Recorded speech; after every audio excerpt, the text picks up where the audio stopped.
Hello guys, welcome to DXD Tales. So in this video, we will see, what if evil Issei became the Void Dragon Emperor?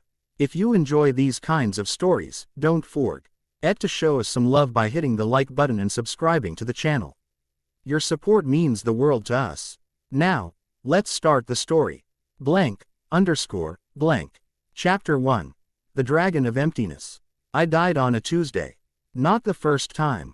That had been months earlier, when Rainer's light spear had pierced my chest in the abandoned church.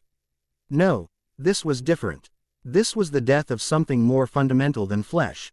The death of my innocence, my trust, my humanity. The rain fell in sheets across Kuo town, the droplets distorting the amber glow of street lamps into fractured halos. I stood alone in the downpour, blood, not all of it mine, mixing with rainwater at my feet. The crimson spiral disappeared down a storm drain, carrying with it the last remnants of who I once was. Issei Hyodo is dead, I whispered to the empty street. Whatever I am now, I'm something else entirely. Something in my chest responded, not Didrake, the Welsh draw. Gone whose power I'd expected to inherit after my resurrection as a devil. No, this was different. Colder, vaster, a presence that didn't burn with passion and fire, but consumed with infinite hunger. Finally, a voice whispered from the depths of my soul. After eons of slumber, I have found a host worthy of my emptiness. I didn't flinch. After what I'd just experienced, another voice in my head seemed like the least of my concerns. And you are. I am Abaddon, the Void Dragon, the Emperor of Nothingness. The voice wasn't proud or boastful. It simply stated facts, like describing the RTIES of gravity or the inevitability of entropy. And you, Issei Hyodo, have just created a perfect vessel for my awakening.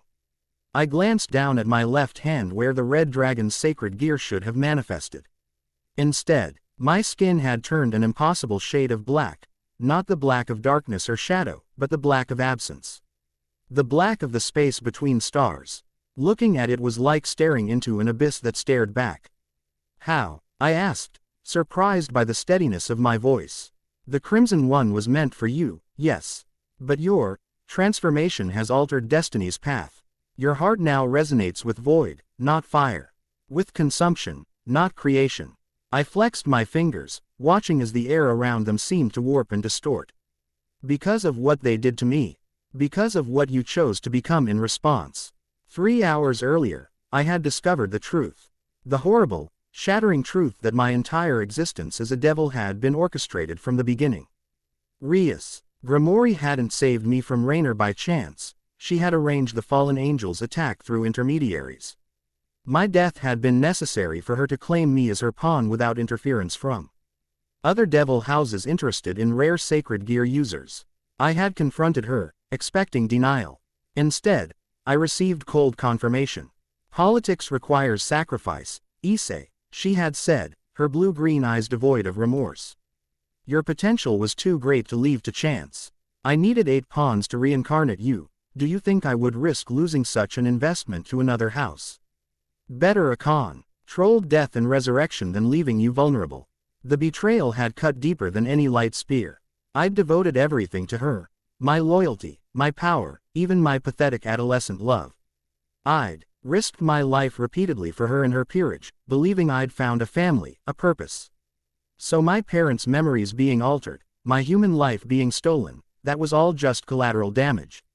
I had asked. Akino had placed a hand on Rias's shoulder, her expression torn between sympathy for me and loyalty to her king. Kiba had looked away, unable to meet my eyes. Asia had begun to cry silently. You should be grateful, Rias had replied. As a human, you were nothing, an unremarkable boy with perverted tendencies and mediocre prospects. I gave you power, purpose, immortality. Something had broken inside me then. Not with a roar of rage or scream of anguish, but with the quiet finality of a star collapsing into a black hole. I had turned and walked away. Not run, not charged, just walked. Rias could have stopped me. She didn't. Perhaps she believed I needed time to accept my place in her design. Perhaps she underestimated the depth of my disillusionment. Her mistake. Now, as I stood in the rain with the voice of an ancient dragon echoing in my consciousness, I felt strangely calm. What happens now, Abaddon? I asked, watching the unnatural darkness spread from my hand up my arm. Web-like tendrils of void crawling beneath my skin. That depends entirely on you, host. Unlike Dedrag, I do not seek battle for glory. Unlike Albion, I do not crave validation through comparison. I simply, The question is, what will you become with my power? I considered this as I began walking again, no destination in mind. I want to understand the truth of this world, the real truth. Not the carefully curated version I've been fed. I want the power to ensure no one can use me again. I paused, feeling the hollow ache in my chest. And I want those responsible to experience exactly what they've inflicted on others. Quote, not revenge. Abaddon sounded curious. Revenge implies emotional investment, I replied. I'm beyond that now. This is about balance. Consequences. Interesting. Most hosts burn with hatred when betrayed. You've gone cold. Is that a problem? On the contrary, fire consumes itself eventually. Cold endures. I found myself at the edge of the park where Raynor had killed me. Appropriate, in its way, the beginning of this circle returning to its origin point. I sat on a bench, indifferent to the rain soaking through my clothes, and examined the void-shrouded hand more closely. How do I use your power? I asked. Unlike the conventional sacred gears, my power is not activated through chance or emotional triggers. The void responds to absence, of emotion, of restraint, of limitation. To use my power, you must first create emptiness within yourself. I closed my eyes, focusing inward. Where fiery determination had once burned, I now cultivated stillness. Where desperate desire had once flared, I embraced hollowness. The rain's patter faded. The distant traffic noise disappeared. Even the discomfort of wet clothes against my skin vanished from awareness. When I opened my eyes, the world had changed. Or rather, my perception of it had transformed. I could see connections. Threads of energy binding everything, ley lines running beneath the earth. The subtle auras surrounding living beings, even the fragile strands of fate weaving through reality. And I could see how to sever them. I raised my hand toward a nearby tree, focusing on the energy flowing through it. I didn't grasp or pull, I simply negated. Created a space where energy could not exist. The effect was immediate and alarming. The tree didn't wither or burn, it collapsed in on itself. Bark and wood and leaf reducing to dust in seconds as the void consumed the energy binding its matter together. I lowered my hand, disturbed despite myself. Impressive control for a first attempt. Abaddon commented. Most new hosts eliminate everything within a 100-meter radius. That's not control, that's annihilation. The void is not solely destructive, Issei Hyodo. It is also potential, the canvas upon which creation occurs. Emptiness can be filled, absence creates possibility. Before I could respond, my instincts, sharper now, inhuman, alerted me to approaching danger. I stood, scanning the park with my enhanced perception. 3 figures were moving through the trees, their auras distinctly supernatural. Devils, but not from Rias's peerage. Their energy signatures were unfamiliar. They've found me already, I murmured. Your awakening would not have gone unnoticed. The void disrupts reality in ways that sensitive beings can detect. I considered running but discarded the idea immediately. I couldn't run forever, and I needed to understand the extent of my new abilities. Better to face this confrontation on my terms. I remained standing, hands at my sides. As the 3 devils emerged from the treeline. 2 males, 1 female. They wore the formal attire typical of devil nobility, though nothing identifying their house allegiance. Issei Hyodo, the female said, stepping forward. She had platinum blonde hair and eyes like chips of amber. You were summoned to appear before the Council of Elders to explain your condition. My condition, I echoed, allowing a slight smile to form. You make it sound like I have a disease. The void dragon has been sealed for millennia for good reason, one of the males replied. His voice was deep, resonant with power. Its awakening constitutes a Class 1 supernatural emergency.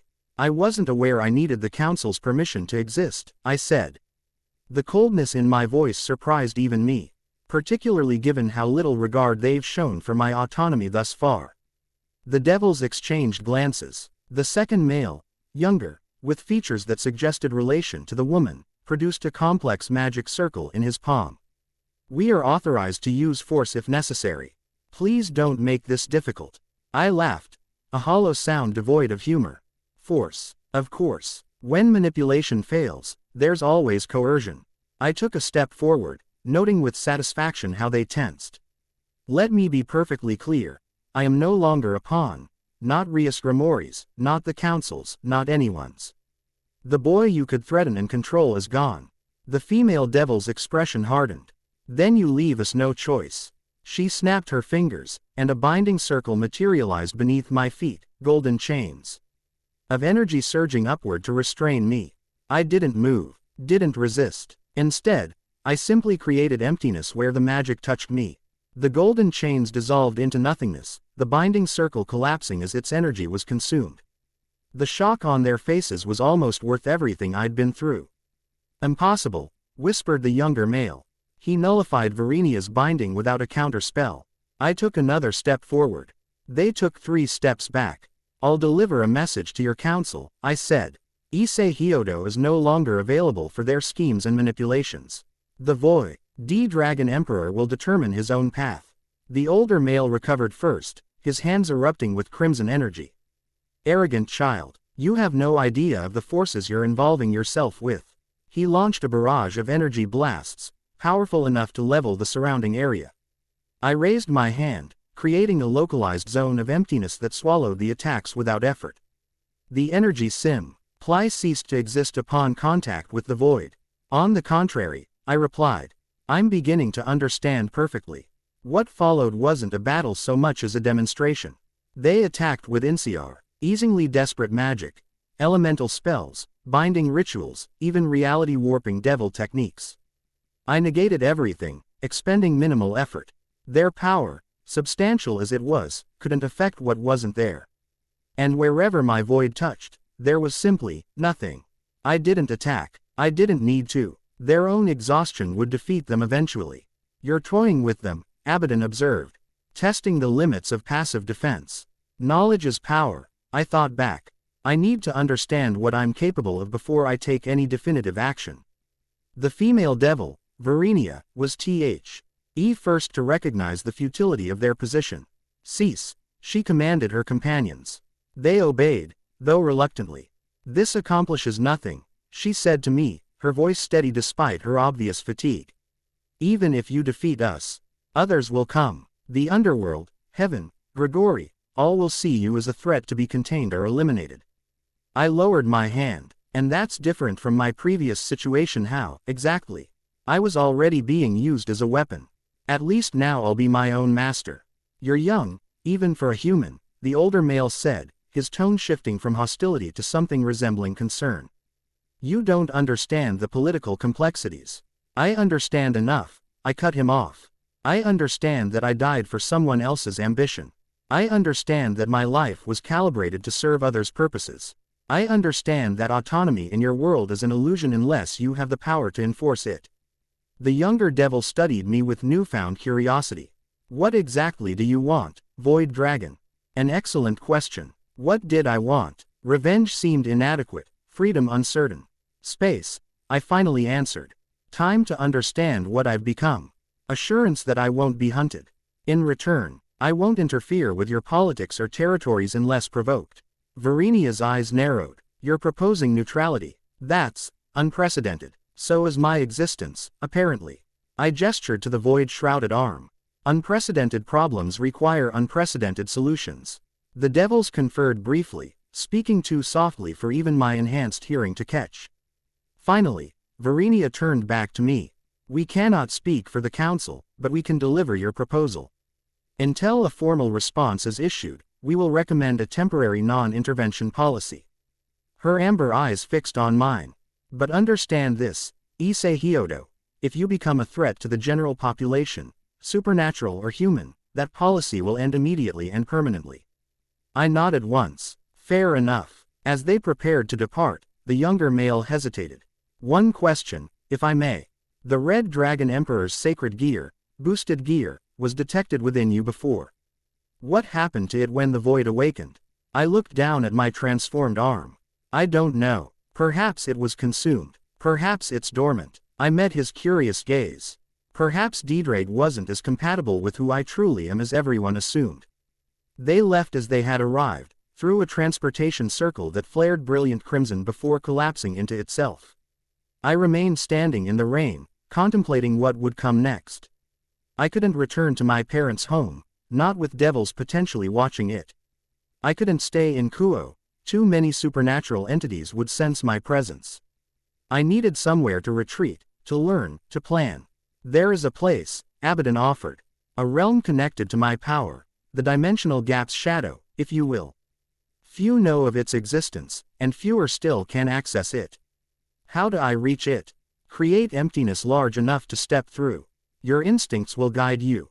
I focused again, creating that internal void, the absence of limitation, of boundary. Then I directed that emptiness outward, shaping it into a doorway of pure nothingness before me. Unlike the devil's transportation circles with their complex geometric patterns and flowing script, this portal was Pli City itself, an absolute absence torn into reality. I stepped through without hesitation. The sensation was unlike any teleportation I'd experienced before. There was no disorientation, no feeling of movement. One moment I stood in the rainy park, the next, I existed somewhere else entirely. The realm of abyss defied conventional description. It wasn't dark so much as it was undefined, potential rather than form. Floating islands of solid matter drifted through a sea of twilight, some bearing ruins of impossible architecture, others pristine and untouched. The sky, if such a term applied, shimmered with phenomena that resembled stars but moved with apparent intelligence. What is this place? I asked aloud, my voice neither echoing nor dampened but simply existing. The inverse of creation, Abaddon replied. When the biblical God shaped reality, this realm formed from what was left unmade. It exists in the negative spaces between dimensions. I approached the nearest island, a flat NSE of dark stone veined with luminescent blue crystal.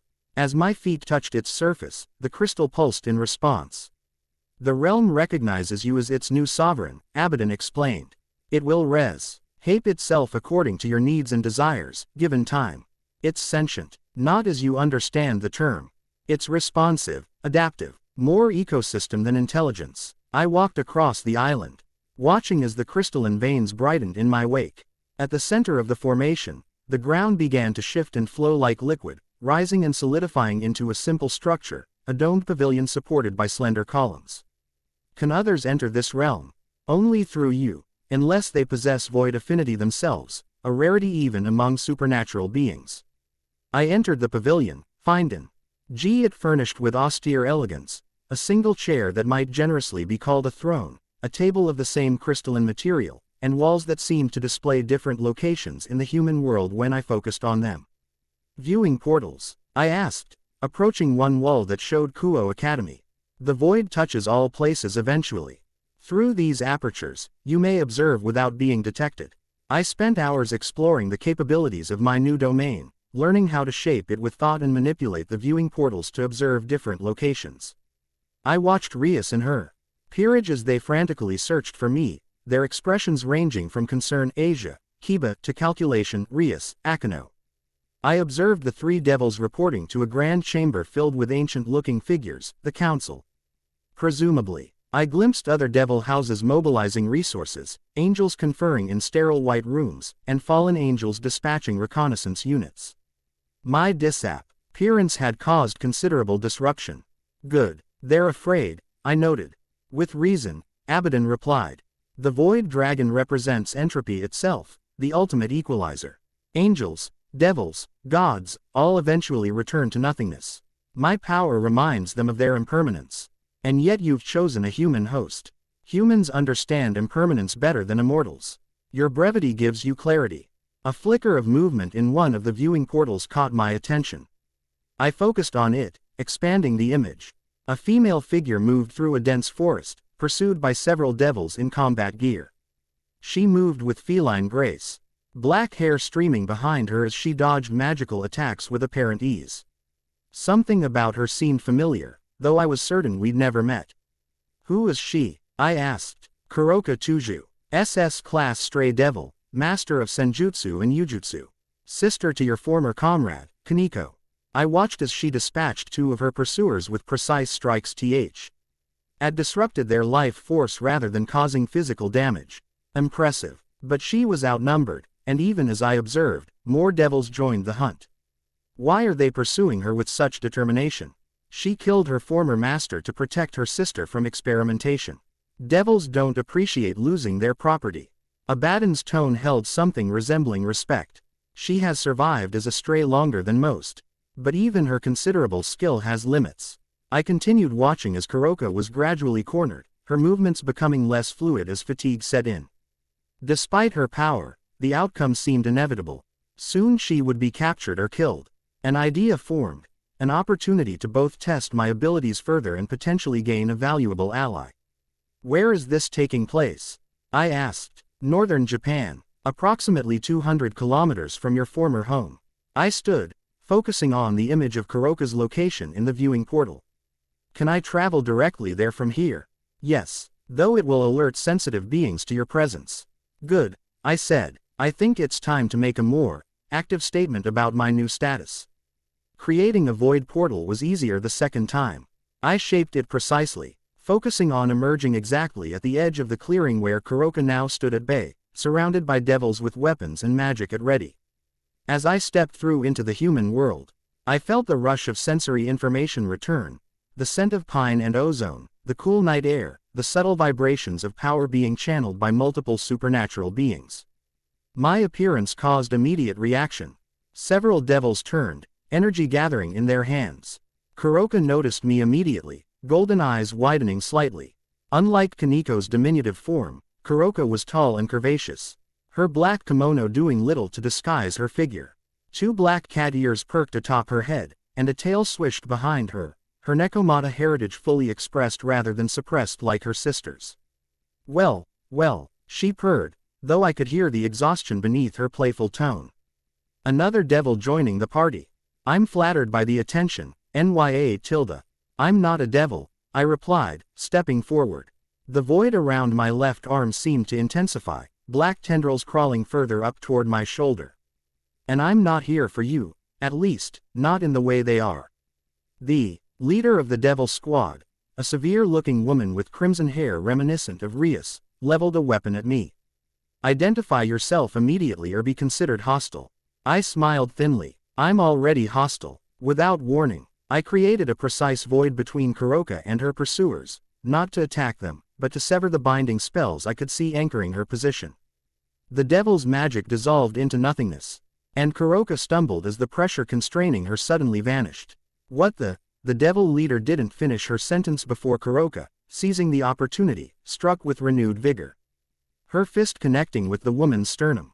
The devil collapsed, her life force disrupted by Kuroka's senjutsu. Chaos erupted as the remaining devils divided their attention between us. Energy blasts, binding spells, and conventional weapons all converged on our positions.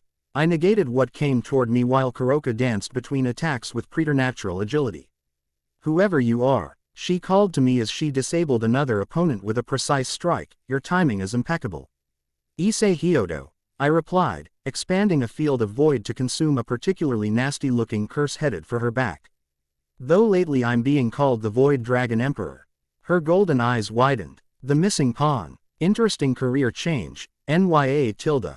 One of the devils, recognizing me, shouted to his companions, it's him. The void wielder the council warned about. Their tactics shifted immediately. Half broke off to focus entirely on me, their attacks coordinated to test my defenses from multiple angles simultaneously. It was a sound strategy against conventional opponents. Against void manipulation, it merely provided more energy to consume. I decided it was time to demonstrate active rather than passive ability.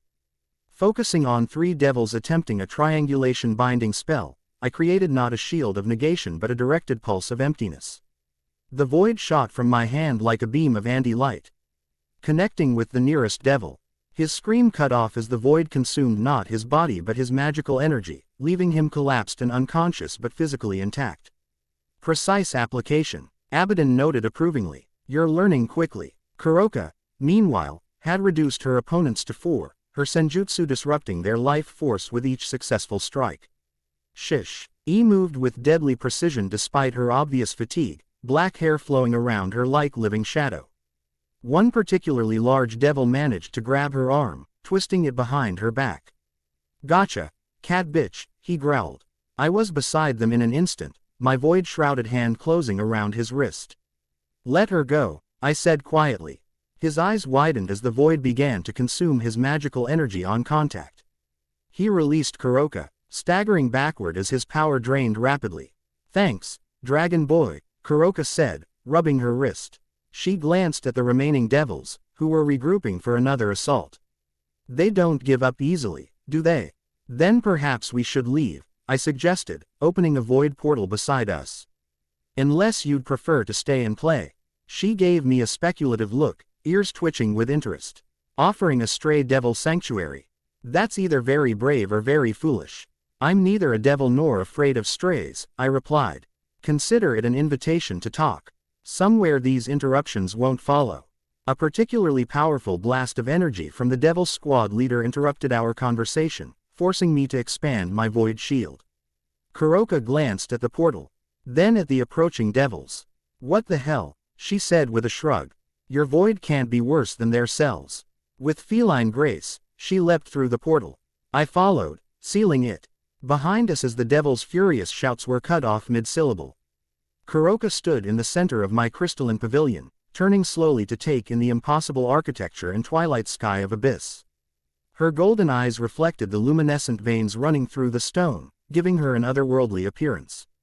"Interesting pocket dimension you've got here," she commented, running a finger along a crystal column. "Not devil magic, not angel work either." Her tail swished thoughtfully. "Something older. The realm of Abyss," I explained, dismissing the viewing portals with a thought. "Connected to the Void Dragon's power." "Ah, so you really are the new dragon host." She approached me, studying the void surrounding my arm with professional interest rather than fear. "I felt the shift in supernatural energies yesterday. The entire balance tilted when you awakened." She circled me, her movement deliberately provocative. I recognized the tactic for what it was, an attempt to gauge my reactions. To determine what kind of man I was. "You're different than I expected," she continued. "Kaneko described you as a perverted puppy tripping over himself to please Rias Grimori." Her lips curved in a sly smile. "You don't seem very puppy-like to me." "People change," I said simply. "Not that drastically without reason." She stopped directly in front of me, golden eyes searching mine. Despite her playful demeanor, I could see the calculation behind her gaze. What happened to Rias's loyal pawn? I considered deflecting but decided against it. If I wanted allies, true allies, not pawns of my own, honesty was essential. He discovered his resurrection wasn't the act of kindness he believed. That his death was arranged specifically so he could be claimed as a servant. I met her gaze steadily. His devotion died with that knowledge. Something flickered in her eyes. Recognition, perhaps even sympathy. "Ah, you learned how devils really operate." She reached out, tracing a finger along the edge of the void surrounding my arm, seemingly unaffected by its proximity. And this was the result. The red dragon rejected what I became. The void dragon embraced it. Kuroka nodded slowly. "Better to rule in hell than serve in heaven, is that it? Better to exist authentically than live as someone else's construct." Her smile widened, revealing slightly pointed canines. "I think I lick this version of you much better than the one my sister described." She stretched languorously, wincing slightly as the movement aggravated injuries from her recent battle. "So, Void Dragon Emperor, why save a dangerous stray like me? Looking for a pet cat? Looking for someone who understands what it means to be hunted for what you are rather than what you've done," I replied. "And someone whose skills might prove useful in navigating this new existence." "Ah, so it's an alliance you're proposing." She tilted her head. "What exactly are your goals, Issei Hyodo?" "Revenge against those who betrayed you. Information, first. Understanding the true nature of the supernatural world, not the sanitized version I was fed. Building power and security. After that." I shrugged. "We'll see." "Pragmatic. I approve." She examined the pavilion again. "This realm, can others enter without your permission?" "No, and it exists outside devil authority. It exists outside all conventional authority." Her golden eyes gleamed with newfound interest. A sanctuary beyond the reach of those who hunt me, in exchange for my knowledge and skills. She laughed, the sound surprisingly genuine. Dragon boy, if I'd known you were going to transform into this, I'd have introduced myself months ago. Is that a yes? She extended her hand, an unexpectedly formal gesture from someone who had projected nothing but feline casualness until now. I, Kuroka Tuju, hereby ally myself with Issei Hyodo, the Void Dragon Emperor, for mutual benefit and protection. Her lips curved in a mischievous smile. Quote, at least until one of us betrays the other. I took her hand. Honesty about potential treachery. Refreshing. I'm a pragmatist, not a saint, she replied. But I do honor my agreements while they stand. And right now, you're the most interesting option I've encountered in years. As our hands clasped, the crystalline veins throughout the pavilion pulsed, responding to our agreement. The structure itself began to expand. Additional rooms forming as if the realm was accommodating its new resident. Fascinating, Kuroka murmured, watching the transformation. The dimension responds to your will. It responds to need, I corrected. Conscious or unconscious. She released my hand and wandered toward one of the newly formed chambers, which had shaped itself into something resembling living Q. U orders suited to her aesthetic. Dark woods, rich fabrics, and elevated platforms perfect for a feline's lounging preferences. Very accommodating indeed, she purred, testing a cushioned surface with her hand. I think I'm going to enjoy this arrangement, NYA. I remained in the central chamber, creating a viewing portal to observe the aftermath of our encounter with the Devil Squad. As expected, they had already reported our escape, and resources were being mobilized. The council chamber was in uproar, voices raised in alarm about the Void Wielder, allying with an SS-class stray. They fear what they cannot control, I murmured. They fear what they cannot understand, Abaddon corrected. And they are right to do so. The void is antithetical to their very existence. Kuroka returned, her injuries tended to in her expression more serious than before. They'll hunt you now, not just observe, actively hunt. You've interfered with a sanctioned retrieval and aided a condemned criminal. Let them come, I replied. Dismissing the viewing portal, each encounter will teach me more about my abilities and their limitations. She studied me with renewed interest. You're not what I expected at all, Issei Hyodo. There's a coldness to you now, a void that goes beyond your dragon's power. Is that a problem? Her smile returned, enigmatic and strangely alluring. On the contrary, it's what convinced me to trust you. At least provisionally. Empty platitudes about justice or revenge would have sent me running.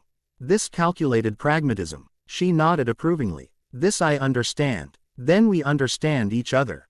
For now, she stretched again, this time without wincing. So, what's our next move, Emperor of Nothingness? I created another viewing portal, this one focused on a location I'd only recently discovered through Abaddon's knowledge, a hidden research facility deep in the mountains of Europe where artifacts related to dragon lore were studied. Information, I said, about what I've become and what I'm truly capable of. The devils have been monitoring me since my reincarnation, collecting data, testing limitations. I intend to acquire that information for myself. Kuroka's eyes lit with understanding. A heist, then, breaking into devil territory. Her tail swished excitedly. Now that sounds like fun. Not devils, I corrected. The facility belongs to the Grauzauberer, a faction of human magicians with connections to both heaven and the underworld. They maintain neutrality by selling information to all sides. Even better, she said, moving closer to examine the portal's image. Human magicians are easier to handle than devils, and their security will be primarily spell-based. She glanced at my void-shrouded arm, which your abilities should counter effectively. Precisely. But their detection systems are sophisticated. I'll need someone skilled in concealment and misdirection to ensure we can enter and exit without alerting their patrons. A cat burglar, in the most literal sense. Kuroka laughed. I'm flattered you recognize my talents extend beyond combat, NYA. I allowed myself a small smile. Your reputation precedes you. Before becoming a stray, you were known as one of the most accomplished infiltration specialists in your former master's house.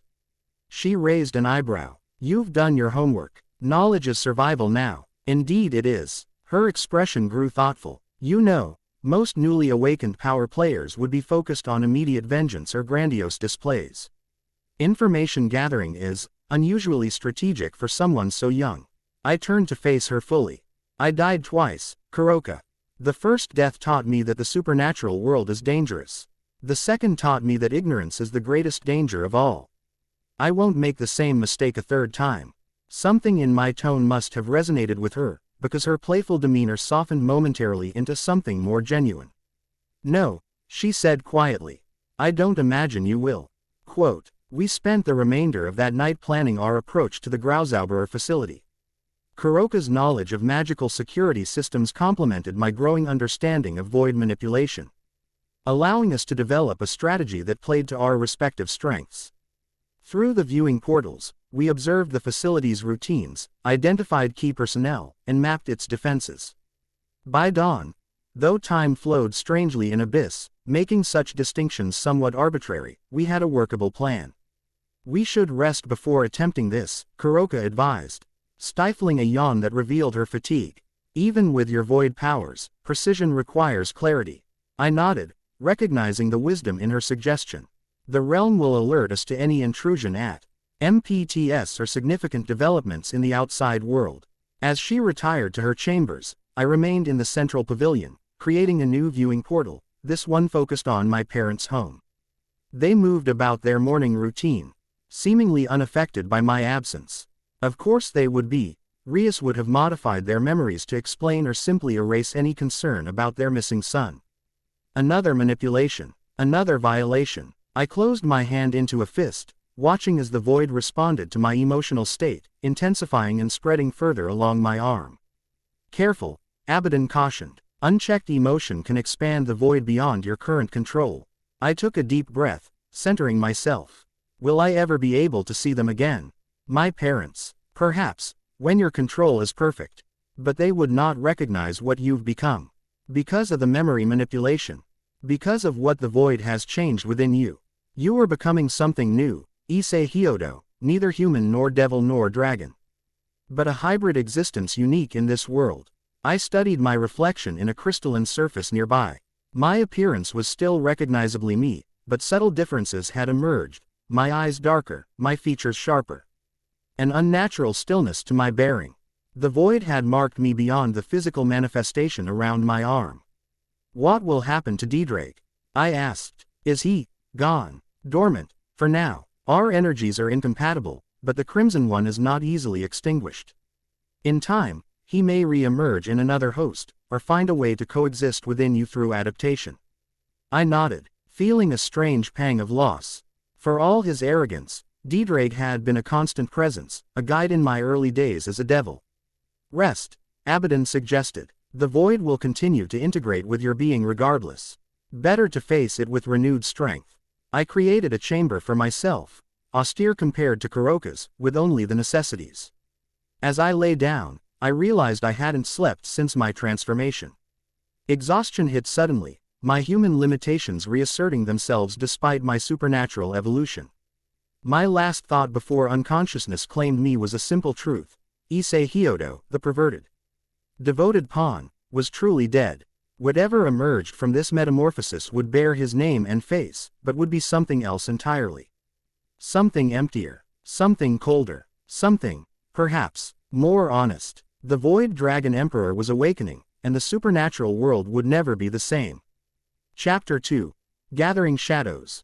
Twilight never truly ended in the realm of Abyss. The impossible sky shifted between gradients of dusk and dawn, occasionally punctuated by phenomena that resembled celestial bodies but moved with deliberate, almost sentient purpose. Beneath this perpetual half-light, the landscape continued to evolve, responding to the presence of its new inhabitants. Where once had been a simple pavilion now stood a complex of interconnected structures, some reminiscent of traditional Japanese architecture, others defying conventional design entirely. Crystalline growths spiraled upward to form towers from which one could observe the entirety of the expanding domain. Pathways of luminescent stone connected floating islands that had drifted closer to the central structure, as if drawn by gravitational attraction. 3 weeks had passed in the human world since Issei Hyodo had vanished from Kuo town.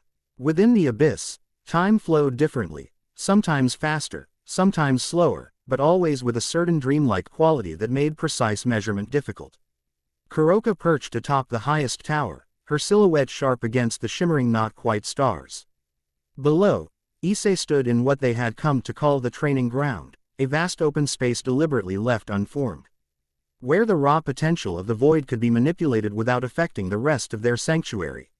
Focus on precision, not power, she called down, her eyes tracking the tendrils of nothingness that extended from his left arm.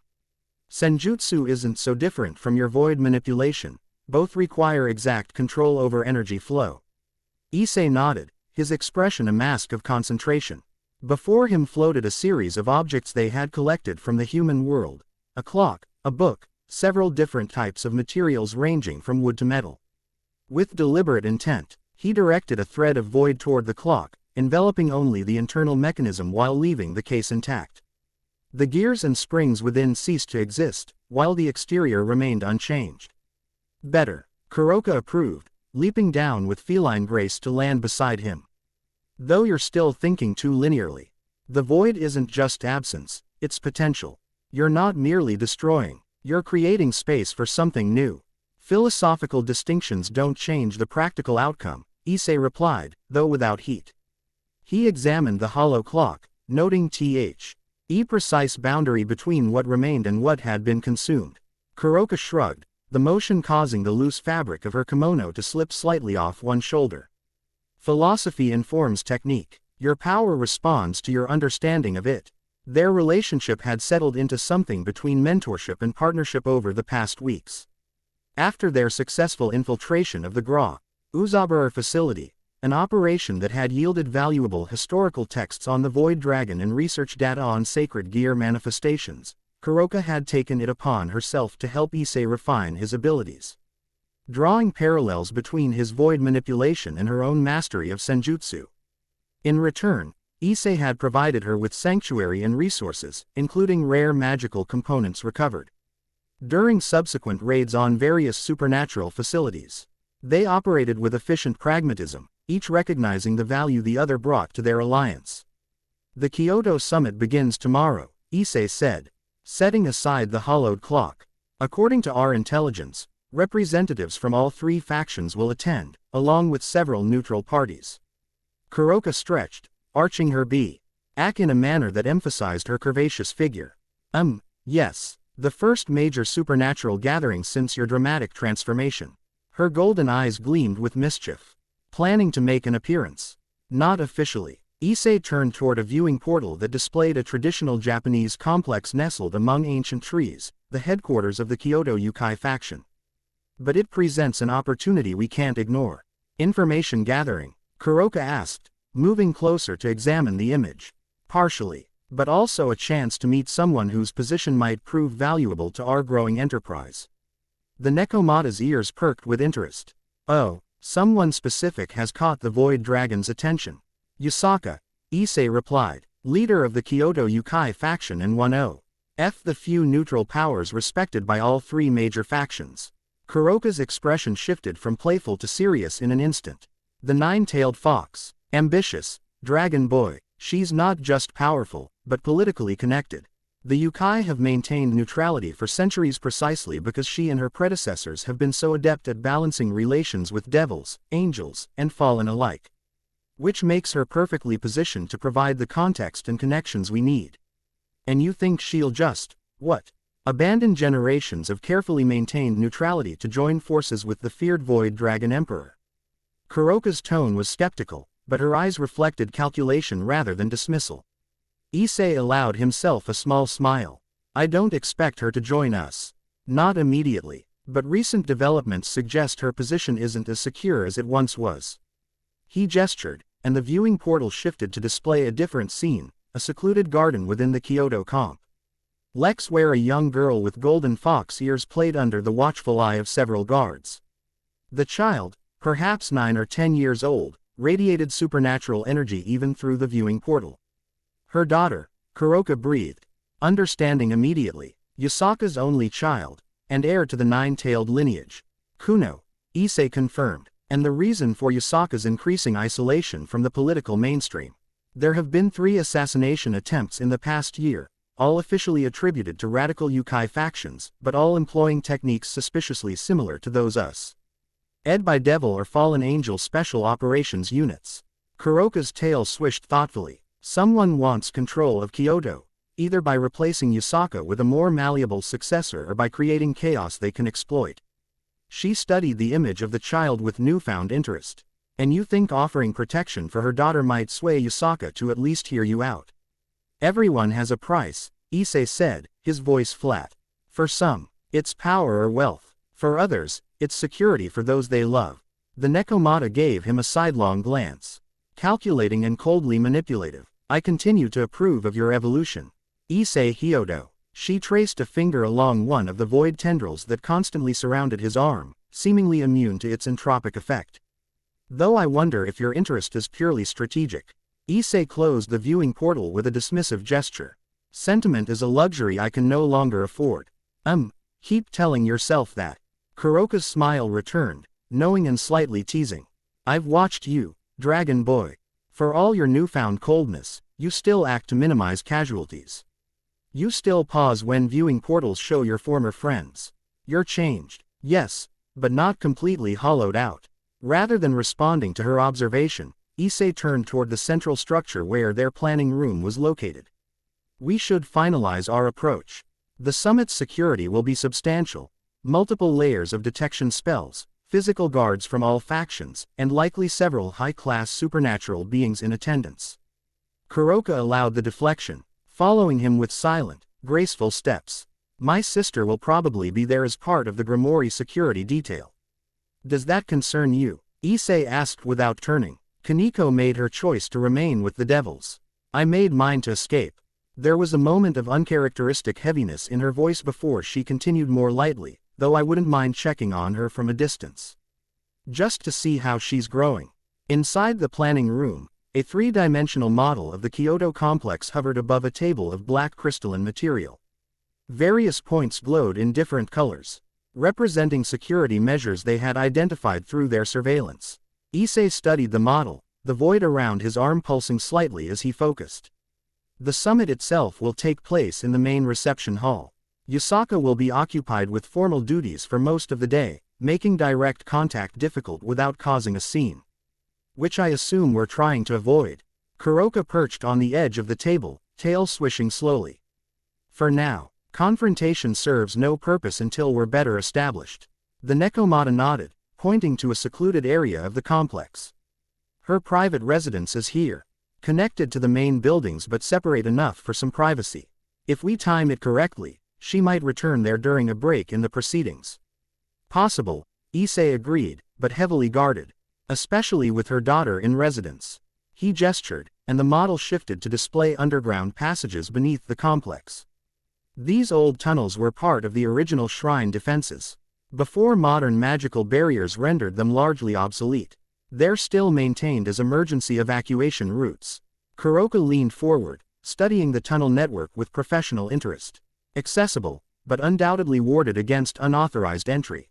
Conventional wards, Issei noted, designed to repel or detect specific energy signatures, demonic, angelic, human magic. But not void. Kuroka's smile widened. The advantage of wielding a power outside the standard supernatural taxonomy. Very clever. We'll use the tunnels to bypass the outer security perimeter, Issei continued. From there, we'll need to move carefully to avoid active patrols until we can locate Yusaka in a relatively isolated position. And if we can't find such a convenient opportunity? Kuroka asked. Issei's expression remained impassive. Then we adapt. The goal is to establish contact without appearing threatening, to present ourselves as potential allies rather than enemies. Difficult. Given your current reputation, Kuroka observed. The supernatural world is buzzing with rumors about the Void Dragon Emperor. Some quite colorful. Let them talk. Reputation can be leverage if properly managed. Kuroka slipped from the table, moving to circle the holographic display. We should arrive before dawn.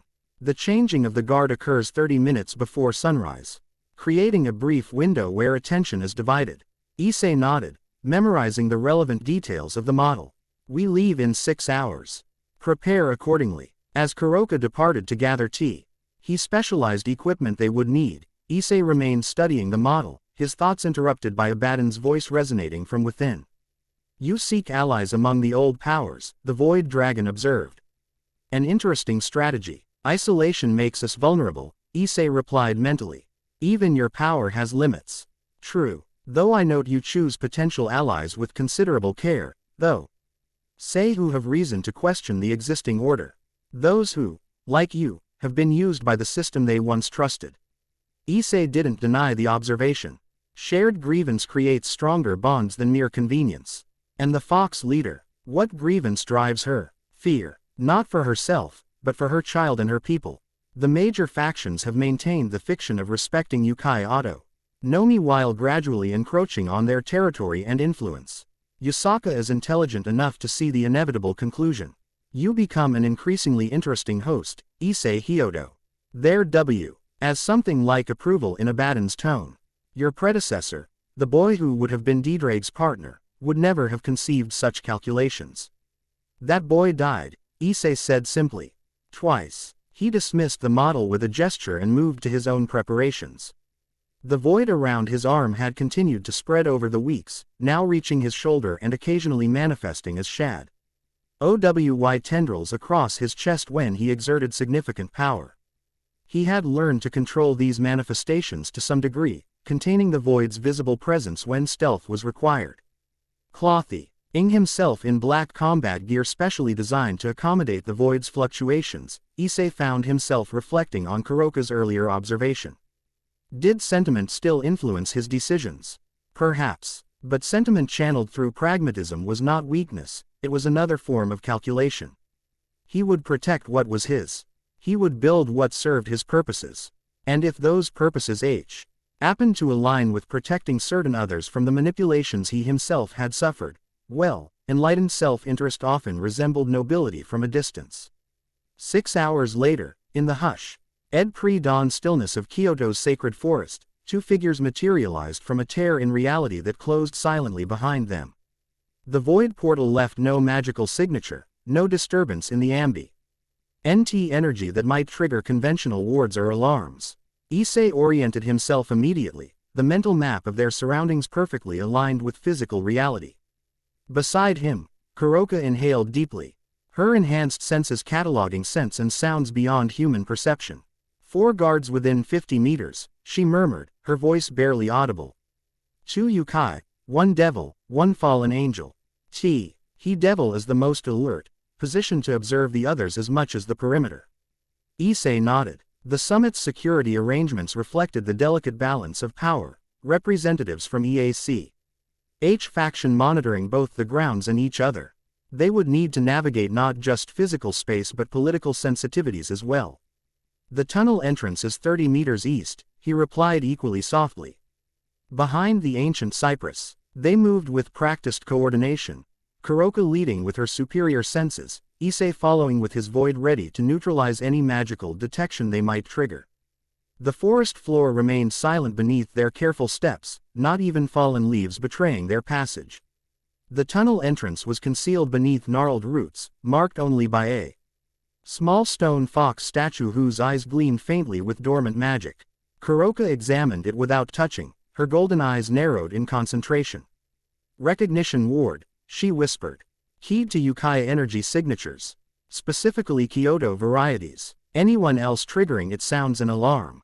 Issei studied the statue, seeing not just its physical form but the threads of energy woven throughout an intricate pattern that had been maintained and reinforced over centuries. Beautiful craftsmanship, in its way. A pity to interfere with it. He extended a tendril of void, not to destroy the ward, but to create a temporary absence in its continuity. Like slipping through the space between seconds, they passed the ward without triggering or damaging it. The tunnel beyond was surprisingly well maintained.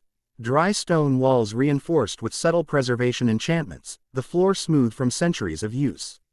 Phosphorescent moss provided minimal illumination, casting everything in a pale blue-green glow that complemented Kuroka's night vision and Issei's void-enhanced perception. They proceeded deeper into the network, navigating by Issei's memorized map.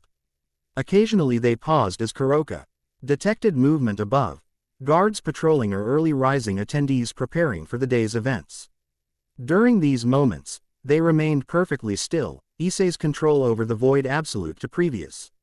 And any energy fluctuations that might be sensed by particularly attuned individuals were beneath the main complex now, Kuroka noted after they had traveled for nearly 20 minutes. The residential area should be 2 junctions ahead. Quote, Issei nodded, but before they could continue, a subtle shift in the ambient energy made him raise his hand in warning. Something was changing in the tunnel stem, a series of wards activating in sequence, moving toward their position. Security sweep, he murmured. Automated. Kuroka's ears flattened against her head. Not on the schedule we observed. Why must have increased security measures for the summit. The approaching energy signature was methodical and thorough, a detection spell designed to identify unauthorized presences within the tunnel network. Unlike the entrance ward, this couldn't be bypassed without triggering an alert. Options? Kuroka asked, already calculating escape routes. Issei considered the situation with cold precision. We can't retreat without crossing the same detection grid behind us. We can't proceed without triggering the approaching sweep. He glanced upward. We need to exit the tunnels temporarily. Without waiting for her response, he placed his void-shrouded hand against the tunnel ceiling. Instead of creating a destructive force, he focused on precision, a perfect circle of nothingness that consumed only the stone and earth above them. Creating a vertical passage upward, the material didn't collapse or crumble, it simply ceased to exist, leaving a smooth-walled shaft. Up, he ordered, already leaping to catch the edge of the opening. Kuroka followed immediately, her enhanced strength allowing her to scale the impromptu shaft with ease. They emerged in what appeared to be a storage room, shelves lined with ceremonial implements and boxes of supplies for the shrine's various rituals. Fortunate, Kuroka whispered, her senses already mapping their new surroundings. Minimal foot traffic in this area. Issei sealed the tunnel opening below with a gesture, ensuring no trace of their passage remained. He then moved to the sliding door, listening intently before easing it open a fraction. Bayo. ND lay a covered walkway connecting different parts of the complex, currently deserted in the early morning stillness. We need to recalibrate, he said softly. The tunnel approach is compromised. Kuroka nodded, adapting to the change without complaint. The formal welcoming ceremony begins at sunrise. Yusaka will proceed from her private quarters to the main hall along the ceremonial path. She pointed eastward. If we position ourselves near the sacred maple, we might observe her passage and assess the security surrounding her. They slipped from the storage room, moving with ghost-like silence along the covered walkway. The complex was beginning to stir, distant voices and movements indicating preparations for the day's events. Twice they had to conceal themselves as shrine attendants passed, Issei using controlled void manipulation to bend light around their positions, rendering them virtually invisible to casual observation. The sacred maple stood in a small courtyard, its ancient branches extending over a decorative pond where koi fish swam in lazy circles. The morning light was strengthening, painting the eastern sky with pale gold and rose. From their position behind the tree's massive trunk, they had a clear view of the path Yusaka would take to the main hall. 8 minutes until the procession, if they maintain the traditional timing, Kuroka murmured, her ears swiveling to track distant movements. The security presence is substantial. Issei had already noted the guards positioned at regular intervals along the ceremonial path, some informal shrine attire that barely concealed their yukai nature. Others in more modern clothing that marked them as representatives from the 3 major factions. Beyond the visible security, he sensed layers of detection SPLs and barrier enchantments woven throughout the area. Approaching her directly here would be problematic, he acknowledged. We need a different. He stopped abruptly, his attention caught by a flicker of familiar energy. Through a viewing window in one of the adjacent buildings, he glimpsed a gathering of devil representatives preparing for the ceremony. Among them stood Rias Grimori, resplendent in formal attire, engaged in conversation with an older devil Issei recognized as part of the Council of Elders. Beside her stood Akino, Kiba, and Kaneko, the latter's presence causing Kuroka to tense slightly. Your former comrades, Kuroka observed, following his gaze. Having second thoughts, Dragon Boy. No, Issei replied, his voice emotionless. Simply noting potential complications. They would recognize us immediately. Before Kuroka could respond, a subtle shift in the atmosphere announced the approach of significant power. Along the ceremonial path, attendants and guards straight to attention as Yusaka emerged from her private residence. Even at a distance, her presence was commanding. Tall and gracefully proportioned, she wore elaborate traditional robes in shades of white and gold that complemented her flowing blonde hair. 9 magnificent fox tails fanned behind her, each tipped with white as if dipped in snow. Her face, while beautiful, carried the serene gravity of one accustomed to leadership and its burdens. Flanking her were 4 senior Yukai guards, their posture and alertness indicating elite training. Behind her, and this detail made Issei narrow his EY's in interest, walked her daughter Kuno, dressed in a miniature version of her mother's ceremonial attire, her single golden tail held proudly erect. The child accompanies her, Issei noted. A DEPA, RTURE from standard protocol during high-security events. Kuroka nodded. Interesting. Either the threat assessment has been lowered, or Yusaka deems keeping her daughter close safer than leaving her isolated in their quarters. Issei finished, suggesting she trusts her personal guard more than the general security arrangements. They watched as the procession moved with measured dignity toward the main hall. As Yusaka passed their position, Issei noticed something that hadn't been visible through the viewing portals, a subtle tension in her bearing, a watchfulness that belied her serene expression. This was not a leader at ease in her domain, but one maintaining appearances while constantly evaluating threats. "She's afraid," Kuroka whispered, clearly noting the same details. Not overtly, but it's there in her scent. In her aura. She's expecting trouble. The procession continued past their position and approached the main hall, where representatives from the various factions awaited.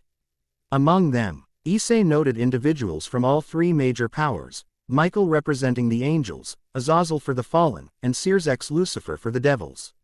A gathering of formidable beings, all maintaining the appearance of diplomatic courtesy while undoubtedly pursuing their own agendas. Change of plan, Issei decided as the procession disappeared into the main hall. Direct approach is impossible without creating an incident. We need to. He stopped abruptly, his enhanced senses detecting a disturbance in the complex's magical atmosphere. Something subtle but significant was occurring, a manipulation of the security wards that shouldn't have been possible without the knowledge of those who maintained them. Kuroka felt it too, her ears swiveling toward the source. "East perimeter," she murmured. "Someone's creating a blind spot in the detection grid." They exchanged a glance of perfect understanding. Whatever was happening represented both danger and opportunity. If someone was breaching security during the summit, it likely connected to the threats against Yusaka they had already identified. Without discussion, they moved toward the disturbance, maintaining stealth crossing the increasingly active compound. Morning had fully arrived, meaning more personnel were present, requiring greater caution in their movements. Twice they had to create momentary void barriers to avoid detection by passing guards. The eastern perimeter bordered the ancient forest that surrounded the complex, a natural boundary reinforced with generations of protective enchantments. As they approached, Issei detected the magical anomaly more clearly, a sophisticated unraveling of specific ward elements, creating a corridor of non-detection approximately 3 meters wide. Professional work, Kuroka observed, examining the manipulation without touching the affected energies. This isn't brute force interference. Someone with intimate knowledge of the security system is creating this breach. Issei nodded. An inside collaborator. They concealed themselves among the trees bordering the perimeter, watching as the magical corridor stabilized. Minutes passed before movement GHT their attention.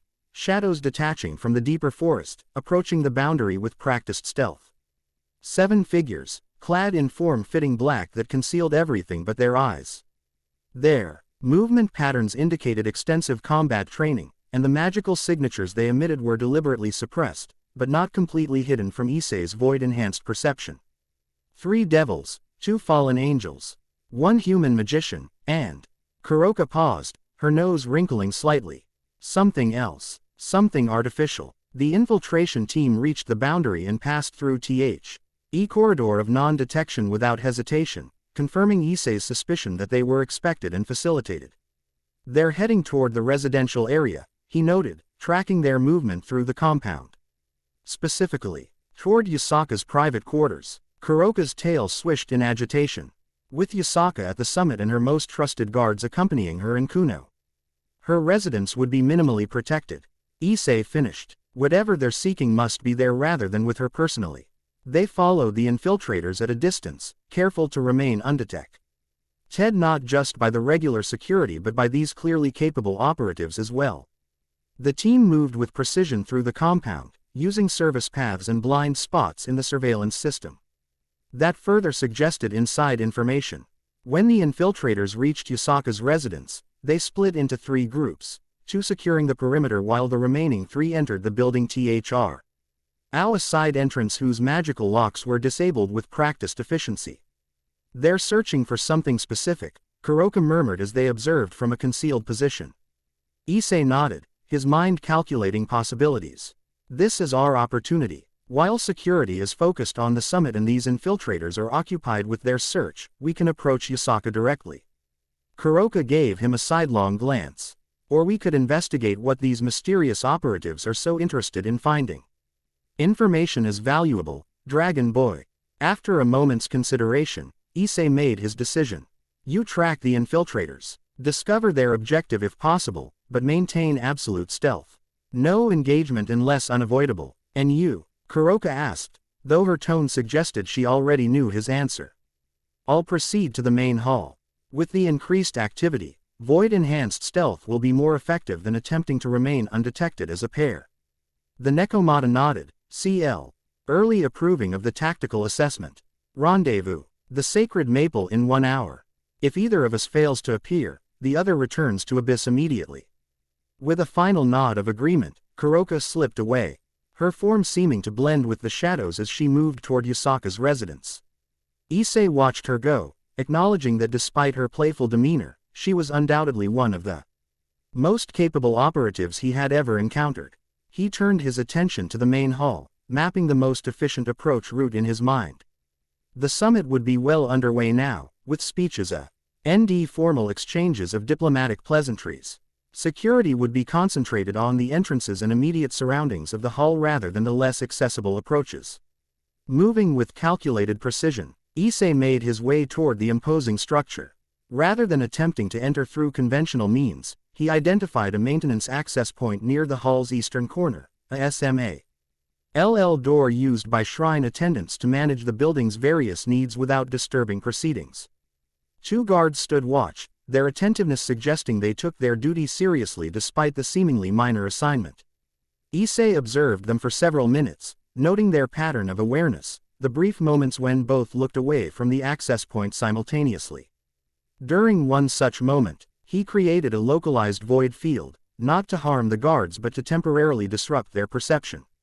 Like a bubble of absence, it engulfed their position for precisely 3 seconds, enough for Issei to slip past them and through the maintenance door.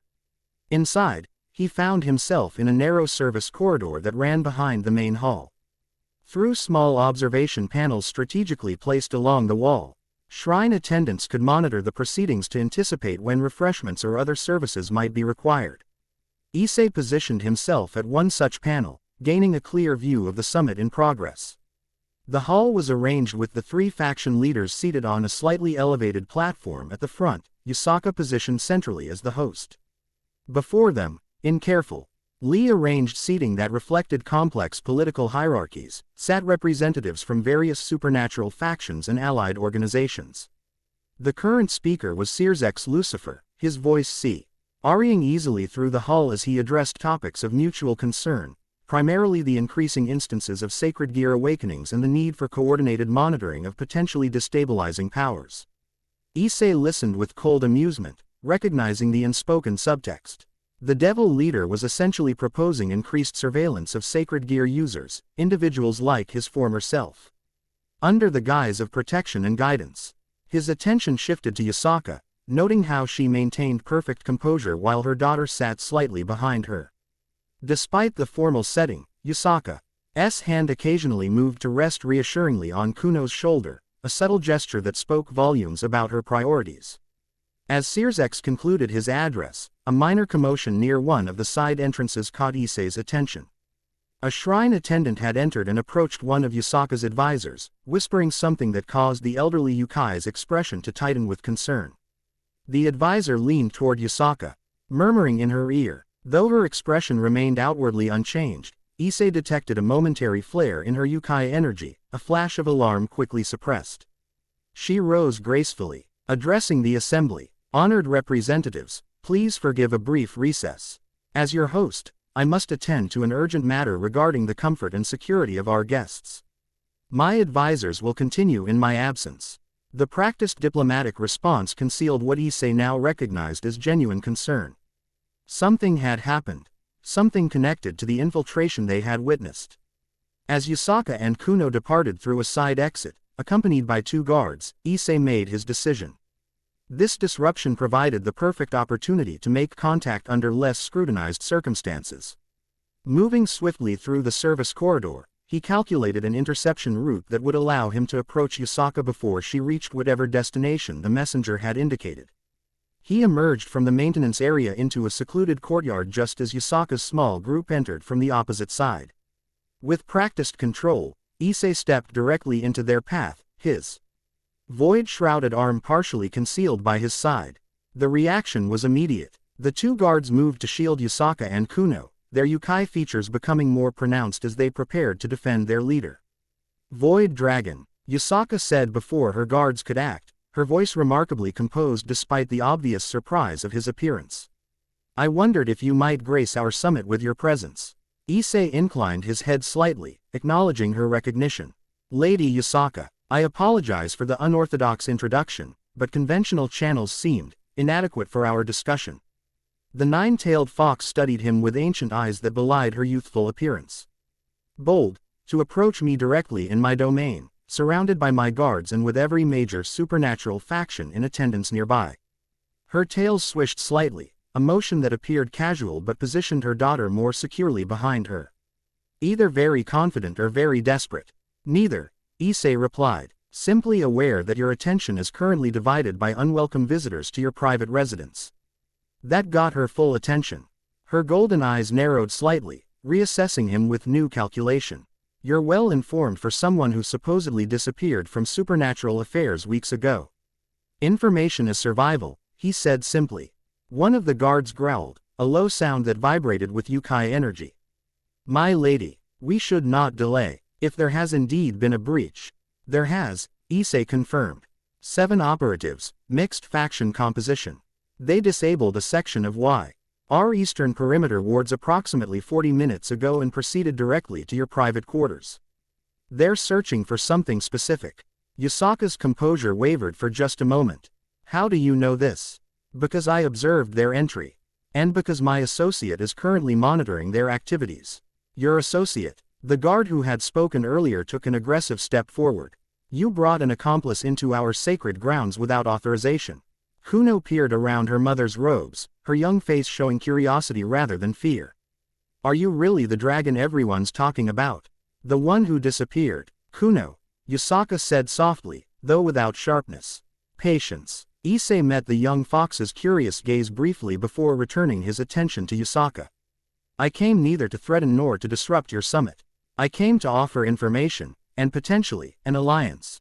"An alliance?" Yusaka's tone revealed nothing of her thoughts. "With the Bei, Ingu's emergence has caused more diplomatic concern among the 3 factions than any event in the past century." "How interesting." Before Issei could respond, the subtle chime of a communication spell interrupted their exchange. One of the guards touched a small charm at his wrist, listening to a message that caused his expression to darken. "Confirmed breach at your residence, my lady," he reported. "The intruders have already departed, but they left evidence of their presence." Yusaka's tails bristled slightly, the only visible sign of her anger. "What did they take?" "Nothing, according to the initial assessment. But they left a ritual circle inscribed in the central chamber. The protective wards were bypassed without triggering alerts." Issei noted the flash of genuine fear that crossed Yusaka's face before she controlled her expression once more. "A ritual circle. Not theft but something potentially more sinister." Given the timing during a summit when all major powers were present, the implications were troubling. This conversation must wait, Yusaka said decisively. I must attend to this matter immediately. I can help, Issei offered, recognizing the opportunity to demonstrate value rather than threat. My abilities allow me to detect and counter magical constructs in ways conventional methods cannot. Yusaka hesitated, clearly weighing the risk of allowing the Void Dragon Emperor deeper into her domain against the potential benefit of his unique capabilities. Kuno tugged at her mother's robe. Mother, if he knows something about the bad people, shouldn't we listen? The innocent logic of a child. Cutting through political calculation, Yusaka placed a protective hand on her daughter's head, then made her decision. You may accompany us, Void Dragon. But understand this. Any action I perceive as threatening toward my people or my daughter will be met with the full force of my power. Nine tails are not merely decorative. Issei inclined his head in acknowledgement. Understood. They proceeded swiftly through the compound, Yusaka's presence clearing their path as attendants and guards bowed respectfully and tried to hide their surprise at the unexpected figure accompanying their leader. Issei noted the increased security presence throughout the grounds, a response to the detected breach. As they approached Yusaka's private residence, a traditional structure set apart from the main complex by carefully landscaped gardens, Issei detected Kuroka's presence nearby, concealed but observant. Through their weeks of working together, they had developed an almost intuitive awareness of each other's positions and intentions. The residence itself showed no external signs of disturbance, its elegant facade maintained with the same care as the rest of the complex. Inside, however, Issei immediately sensed the magical disruption, a foreign energy signature that clashed with the natural harmony of the space. Several Yukai guards and what appeared to be magical specialists were already examining the central chamber where, as reported, a complex ritual circle had been inscribed on the polished wooden floor. The design was intricate and clearly purposeful, containing elements from multiple magical traditions combined in a way that suggested specific intent. Containment and binding, one of the specialists was saying as they entered. But the target identifier is obscured by these overlapping sigils. Yusaka approached the circle, careful not to cross its boundary. Assessment. Incomplete activation.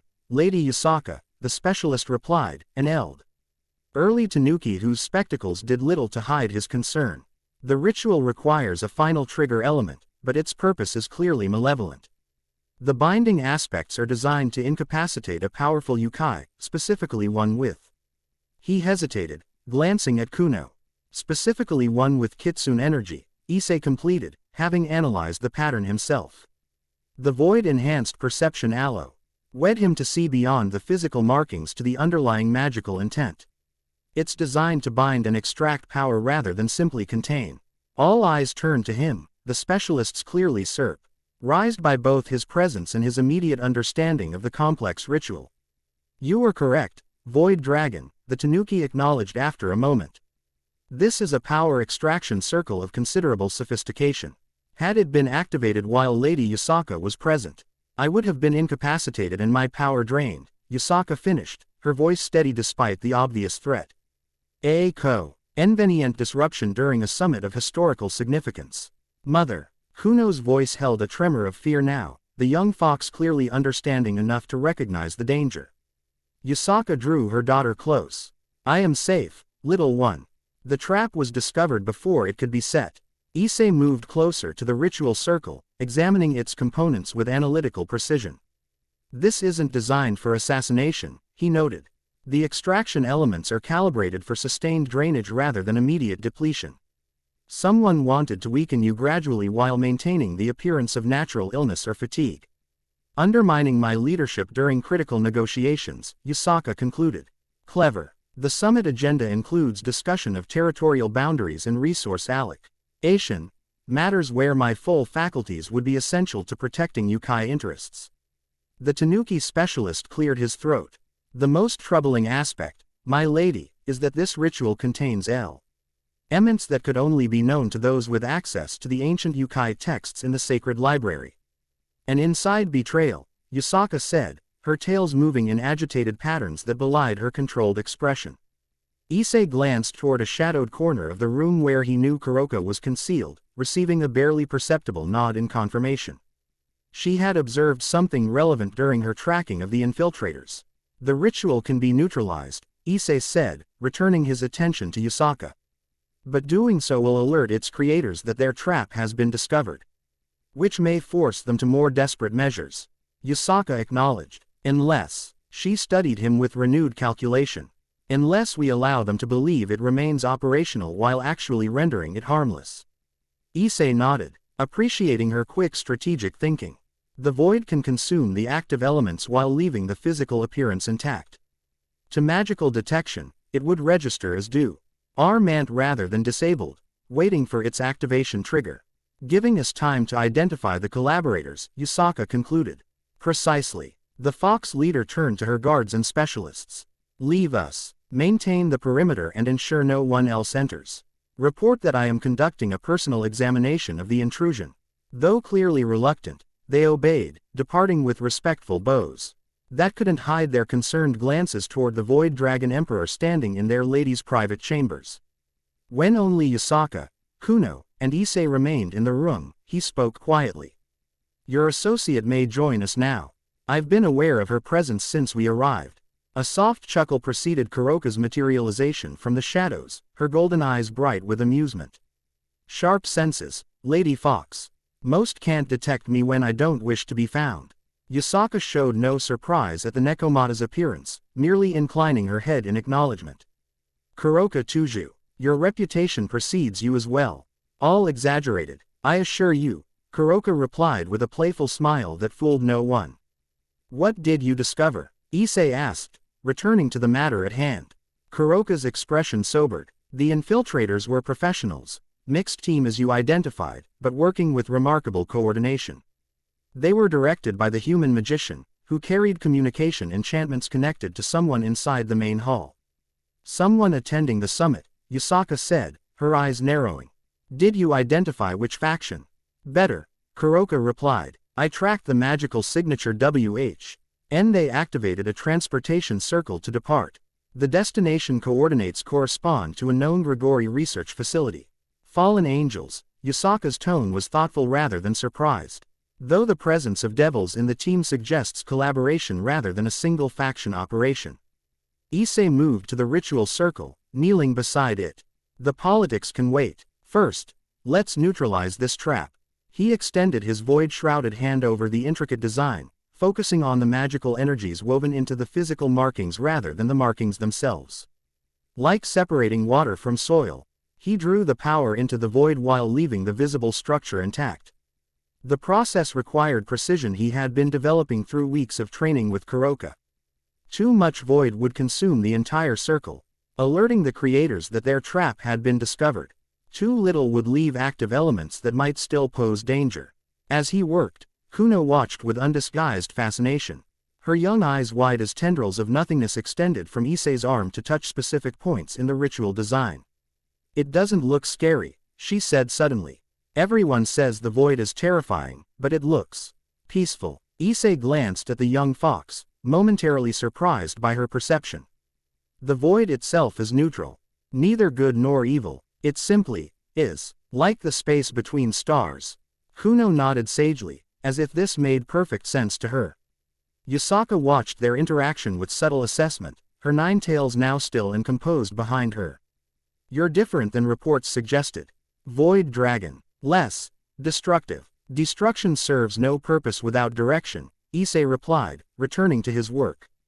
I prefer precision. Minutes passed as he methodically neutralized the ritual's power, leaving its shell intact. When he finally stood, the circle appeared unchanged to visual inspection, but the malevolent energy it had contained was gone, consumed by the void. It's done, he announced. To magical detection, it will appear dormant, waiting for its activation trigger, which would likely have been remotely applied during your next visit to these chambers. Yusaka nodded, relief visible despite her composed demeanor. You have my gratitude, though I confess I remain curious about your purpose in approaching me today. I doubt it was simple altruism. No, Issei acknowledged, though preventing your incapacitation aligns with my interests regardless. Kuroka had moved to keep watch near the door, her ears swiveling occasionally to track movements outside the residence. "We should continue this discussion elsewhere," she suggested. "Your absence from the summit will soon become conspicuous." "Agreed." Yusaka turned to Issei with renewed authority in her bearing. "You mentioned an alliance, Void Dragon. I'm prepared to listen, but not here and not now. Return tonight, after the day's proceedings have concluded. The Sacred Maple at midnight."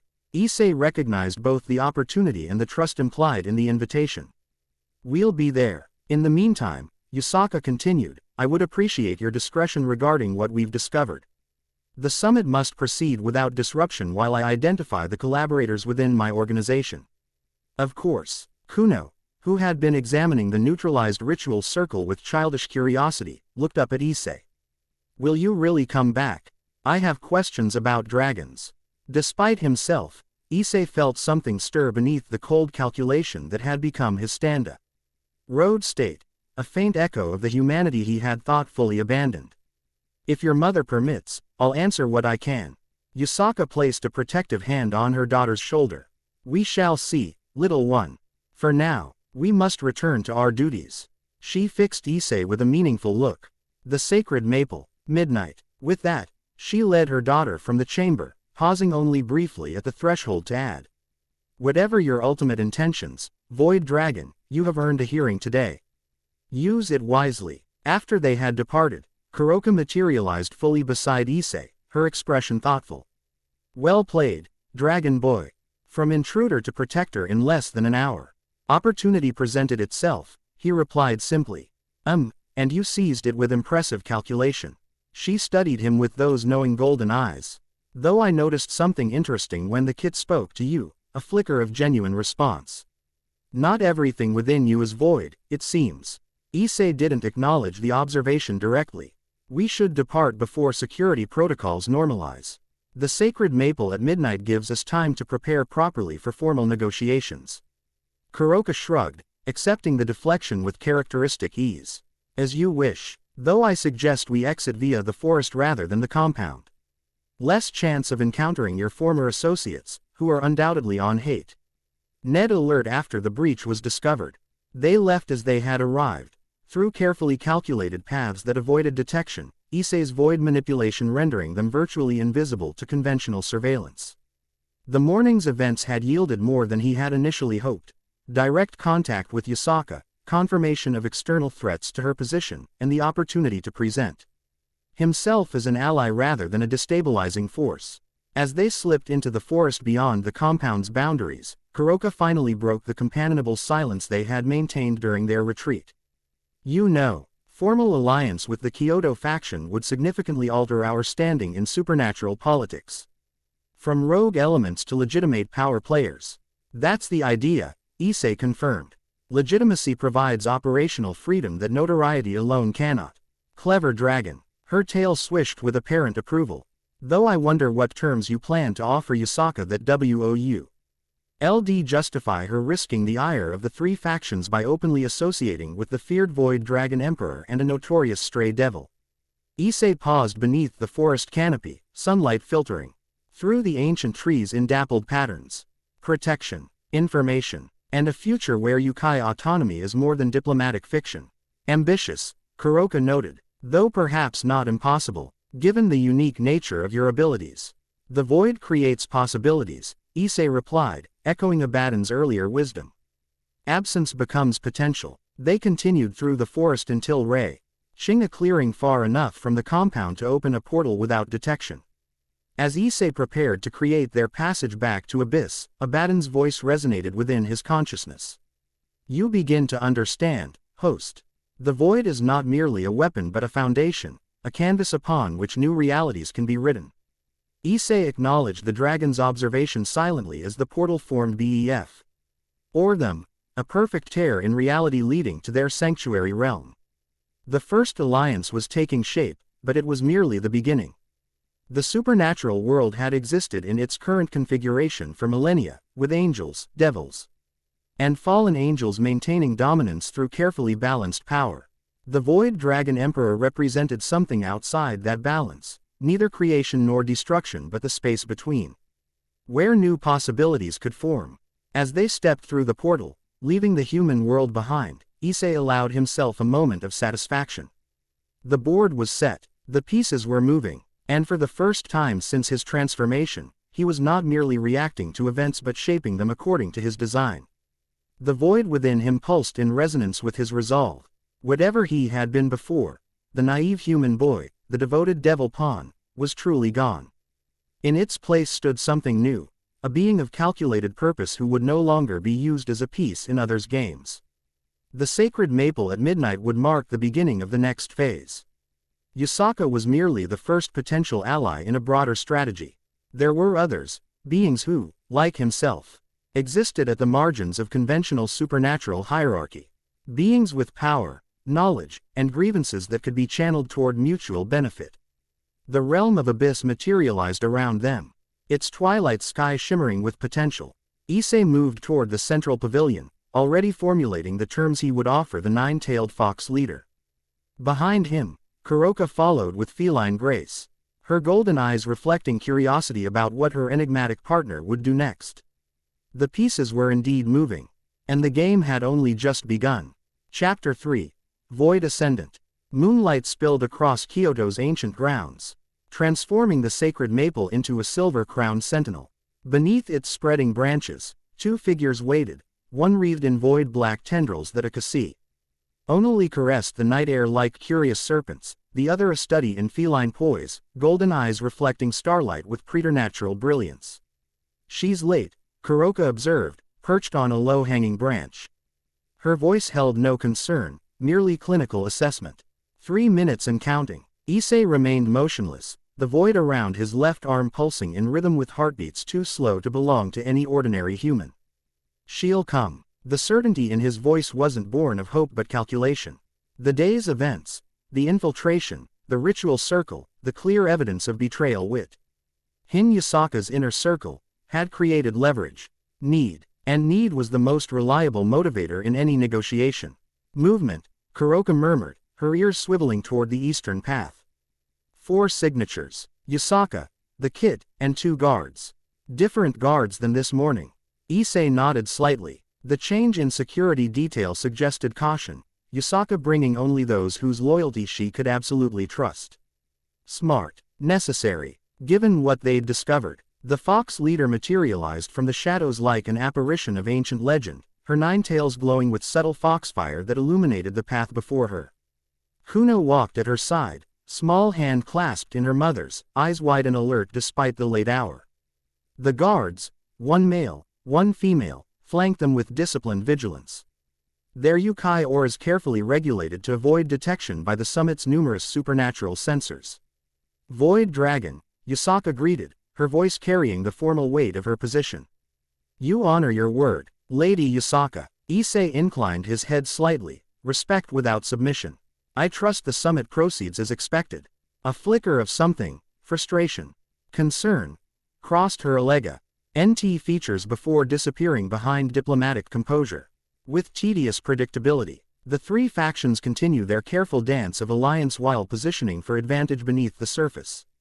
Her golden eyes narrowed slightly. "Though there was considerable discussion regarding your current activities when my back was turned. I'm flattered by their continued interest." "Fear rather than flattery," Yusaka corrected. "Your disappearance and subsequent evolution have disturbed the carefully maintained balance they've constructed since the Great War." Kuroka dropped silently from her branch, landing with impossible lightness. "Fear is useful currency in supernatural politics. Until it provokes unified action," Yusaka countered, though without hostility. She gestured toward a stone bench partially concealed by the maple's sprawling roots. "Shall we discuss our mutual interests with some comfort?" As they settled, Yusaka and Kuno on the bench, Issei and Kuroka standing in positions that maintained their situational awareness, the guards took up protective stances that afforded privacy while ensuring security. Kuno, seemingly oblivious to the political tension, stared openly at the void tendrils surrounding Issei's arm. "Does it hurt?" she asked suddenly, her childlike directness cutting through diplomatic pretense. Issei glanced down at the young fox, momentarily taken aback by the question. Children were rare in supernatural politics, their innocent perspectives typically sheltered from negotiations like these. "No," he replied simply, It's part of me now. Like mother's tales are part of her. Kuno, Yusaka murmured, gentle but cautioning. Similar, Issei acknowledged, ignoring the interruption. Though your mother was born with her nature. Mine was acquired. The child nodded sagely, as if this confirmed some private theory. That's why it looks different. Not fully mixed in yet. Kuroka's lips curved in amusement. Perceptive Kit. Yusaka stroked her daughter's hair once. Then returned to business. You spoke of alliance, Void Dragon. I've considered what that might entail throughout today's proceedings. Her gaze was direct, evaluating. Your intervention this morning demonstrated both capability and restraint, qualities rarely found in combination among powerful beings. However, alliance requires mutual benefit. What exactly do you propose?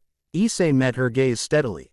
Protection, intelligence, strategic intervention when required, and something more valuable, a shift in the fundamental balance of supernatural politics. Bold claims, Yusaka noted. Though her tone suggested interest rather than dismissal. The three factions maintain their triangular dominance through carefully balanced opposition, Issei continued. Devils against angels, fallen against devils, angels against fallen, each preventing the others from achieving supremacy, while collectively ensuring no outside force can challenge their combined authority. A system that has maintained relative stability for centuries, Yusaka acknowledged. A system that treats beings like yourself, powerful, ancient, but outside their theological framework, as secondary players at best. Resources are threats to be managed at worst. Something flashed in Yusaka's eyes, recognition, perhaps, or confirmation of thoughts she'd harbored privately. And you offer an alternative. A fourth point on the triangle. A new balance, not through direct opposition but through strategic positioning. Issei gestured, the void around his arm responding by forming a three diamonds. Ional representation of current supernatural power structures hovering in the air between them, three distinct points representing the major factions, with smaller clusters indicating various supernatural races, pantheons, and independent powers. The Void faction, he said simply, as a fourth point materialized, connected to several of the smaller clusters. Neither angel, devil, nor fallen, but something entirely different. A power that recognizes the sovereignty of ancient races like the Yukai, the value of neutral territories like Kyoto, and the right of all supernatural beings to exist without forced allegiance to theological constructs that were never their own. Kuno reached toward the display with childlike wonder, her small hand passing through the illuminated void particles without disruption. Pretty, she murmured. Yusaka studied the representation thoughtfully, her tails moving in subtle patterns that betrayed complex calculation behind her composed expression. A philoso. Fickle reordering of supernatural politics requires more than ideology. It requires power, which we possess, Kuroka interjected, golden eyes gleaming. The Void Dragon's abilities fall outside conventional magical taxonomies. Neither holy nor demonic, neither creation nor destruction, but something between and beyond. I've witnessed his capabilities firsthand, Yusaka acknowledged. Impressive, certainly, but against the combined might of the three factions should they perceive a genuine threat to their dominance. Issei dismissed the Void representation with a subtle gesture. I don't propose war, Lady Yusaka. I propose disruption of an unsustainable system through strategic positioning. The three factions already struggle to maintain their alliance. Their theological differences are too fundamental. Their historical grievances too deep. They cooperate not from mutual respect but mutual fear, of each other and of what might fill any power vacuum their conflict creates. And you would be that something. It wasn't a question. We would provide an alternative, Issei corrected. For those like yourself who maintain neutrality not from weakness but strategic necessity. For those who serve the factions not from devotion but lack of viable options. For those with power and potential who find themselves constrained by artificial hierarchies built on theological accidents of history rather than merit or natural order. Quote, Yusaka's expression remained carefully neutral, but her tails had stilled, a sign Issei had learned indicated intense focus among kitsune. Your words are compelling, Void Dragon. But words alone do not constitute viable alliance. What specific benefits do you offer the Kyoto faction in the immediate term, while this grand restructuring unfolds? 3 things, Issei replied without hesitation.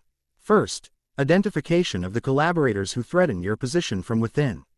Our investigation didn't end with neutralizing the ritual circle. This caught Yasaka's full attention. You have names. We have evidence, Kuroka clarified. The magical signatures left by the transportation circle contained encoded destination markers, not just the Grigori facility I mentioned earlier, but secondary coordinates for return authentication. Those signatures correlate with 5 individuals currently within your organization, including 2 on your advisory council. The Fox leader's composure cracked momentarily, genuine shock bleeding through her diplomatic mask before she controlled it. You're certain? I verified it personally, Issei confirmed. Evidence is conclusive and can be provided to you immediately following our discussion. Yasaka took a measured breath, clearly processing this revelation. And the second offer, a secure communication and transportation pathway between Kyoto and the Dimensional Gap's shadow realm, what we call Abyss. A sanctuary beyond the reach of conventional detection or interference. Should threats to you or your daughter materialize that cannot be countered through normal means, this pathway would provide immediate evacuation to a location no faction can access without explicit permission. And the third, Yasaka's voice had taken on a new quality, still measured, but with underlying urgency that suggested his offers had struck home. Information, Issei said simply. About movements and intention. The 3 factions deliberately conceal from neutral parties. About threats to supernatural stability that transcend political boundaries. About opportunities for strengthening Kyoto's position without direct confrontation. Your surveillance capabilities extend that far. Kuroka laughed softly. Dragon Boy's void portals make conventional scrying look like peering through keyholes. We see what others believe safely hidden. A silence fell as Yasaka considered, her expression thoughtful. Kuno had grown bored with the adult conversation and was now attempting to catch one of the void tendrils that occasionally extended from Issei's arm, the darkness coiling away from her small hands with something almost like playfulness. Your offers are compelling, Yasaka finally said. Yet questions remain. What do you seek from Kyoto in return? And more fundamentally, why should I trust the intentions of the Void Dragon Emperor, whose emergence has thrown supernatural politics into its greatest turmoil since the Great War? Issei had anticipated this question. Trust was always the critical currency in such negotiations, particularly when dealing with beings whose existence spanned centuries. What we seek is recognition, he replied. Formal acknowledgement of the Void faction as a legitimate power within supernatural politics, beginning with diplomatic exchange between our respective territories. As for trust, he paused, weighing his next words carefully. Trust is earned through action, not assertion. I don't ask for blind faith, Lady Yasaka. I ask for calculated risk assessment. Meaning that the 3 factions already perceive me as a threat. My very existence disrupts their carefully constructed narrative of supreme authority. Whether you ally with me or not, that perception remains. His voice carried no emotion, merely factual assessment. The question becomes not whether alignment with the Void faction carries risk, but whether that risk outweighs the benefits, and the risks of remaining isolated as the factions continue their quiet encroachment on Yukai autonomy. Kuroka nodded approvingly from her position, clearly impressed with Issei's diplomatic approach. The guards, while maintaining their protective stance, had shifted slightly closer, not threatening but attentive, recognizing the weight of what transpired. Yasaka's golden eyes studied Issei with newfound intensity. You speak like one who has seen political machinations from within. Yet reports suggested your previous incarnation was rather straightforward. Death changes perspective, Issei replied simply. Particularly when it comes by betrayal. Something in his tone must have resonated, because Yasaka's expression softened marginally. Indeed, she glanced at her daughter, who had given up trying to catch void tendrils and now leaned against her mother's side, fighting drowsiness despite her interest in the proceedings. I propose a preliminary arrangement, she finally said. A 3-month period of information exchange and mutual assistance, after which we can reassess formal alliance. During this time, you will provide the evidence regarding internal collaborators. Establish the secure pathway you described, and demonstrate the value of your intelligence network. In return, Kyoto will extend diplomatic recognition to your Void faction within certain carefully defined parameters. Issei nodded. Acceptable terms. With one additional condition, Yusaka continued, her voice taking on an edge of steel beneath its silken surface. Should any action you place my daughter at risk, directly or indirectly, all agreements between us terminate immediately. And I will personally ensure that the Void Dragon's reign ends as abruptly as it began. Are we clear? The threat wasn't empty posturing. Nine-tailed Kitsune hadn't survived millennia by making idle warnings. Issei inclined his head in acknowledgement. Perfectly clear, and entirely reasonable. Then we have an understanding. Yusaka rose, gathering her sleepy daughter in her arms with maternal tenderness that contrasted sharply with her political ruthlessness moments before. The evidence you mentioned. Kuroka produced a small crystal from within her kimono, one of several magical storage devices they had acquired during their information-gathering expeditions. Everything is here, including magical signatures for verification. The primary collaborators are Counselor Tanaka, Security Chief Hayashi, and 3 shrine attendants with access to your private chambers.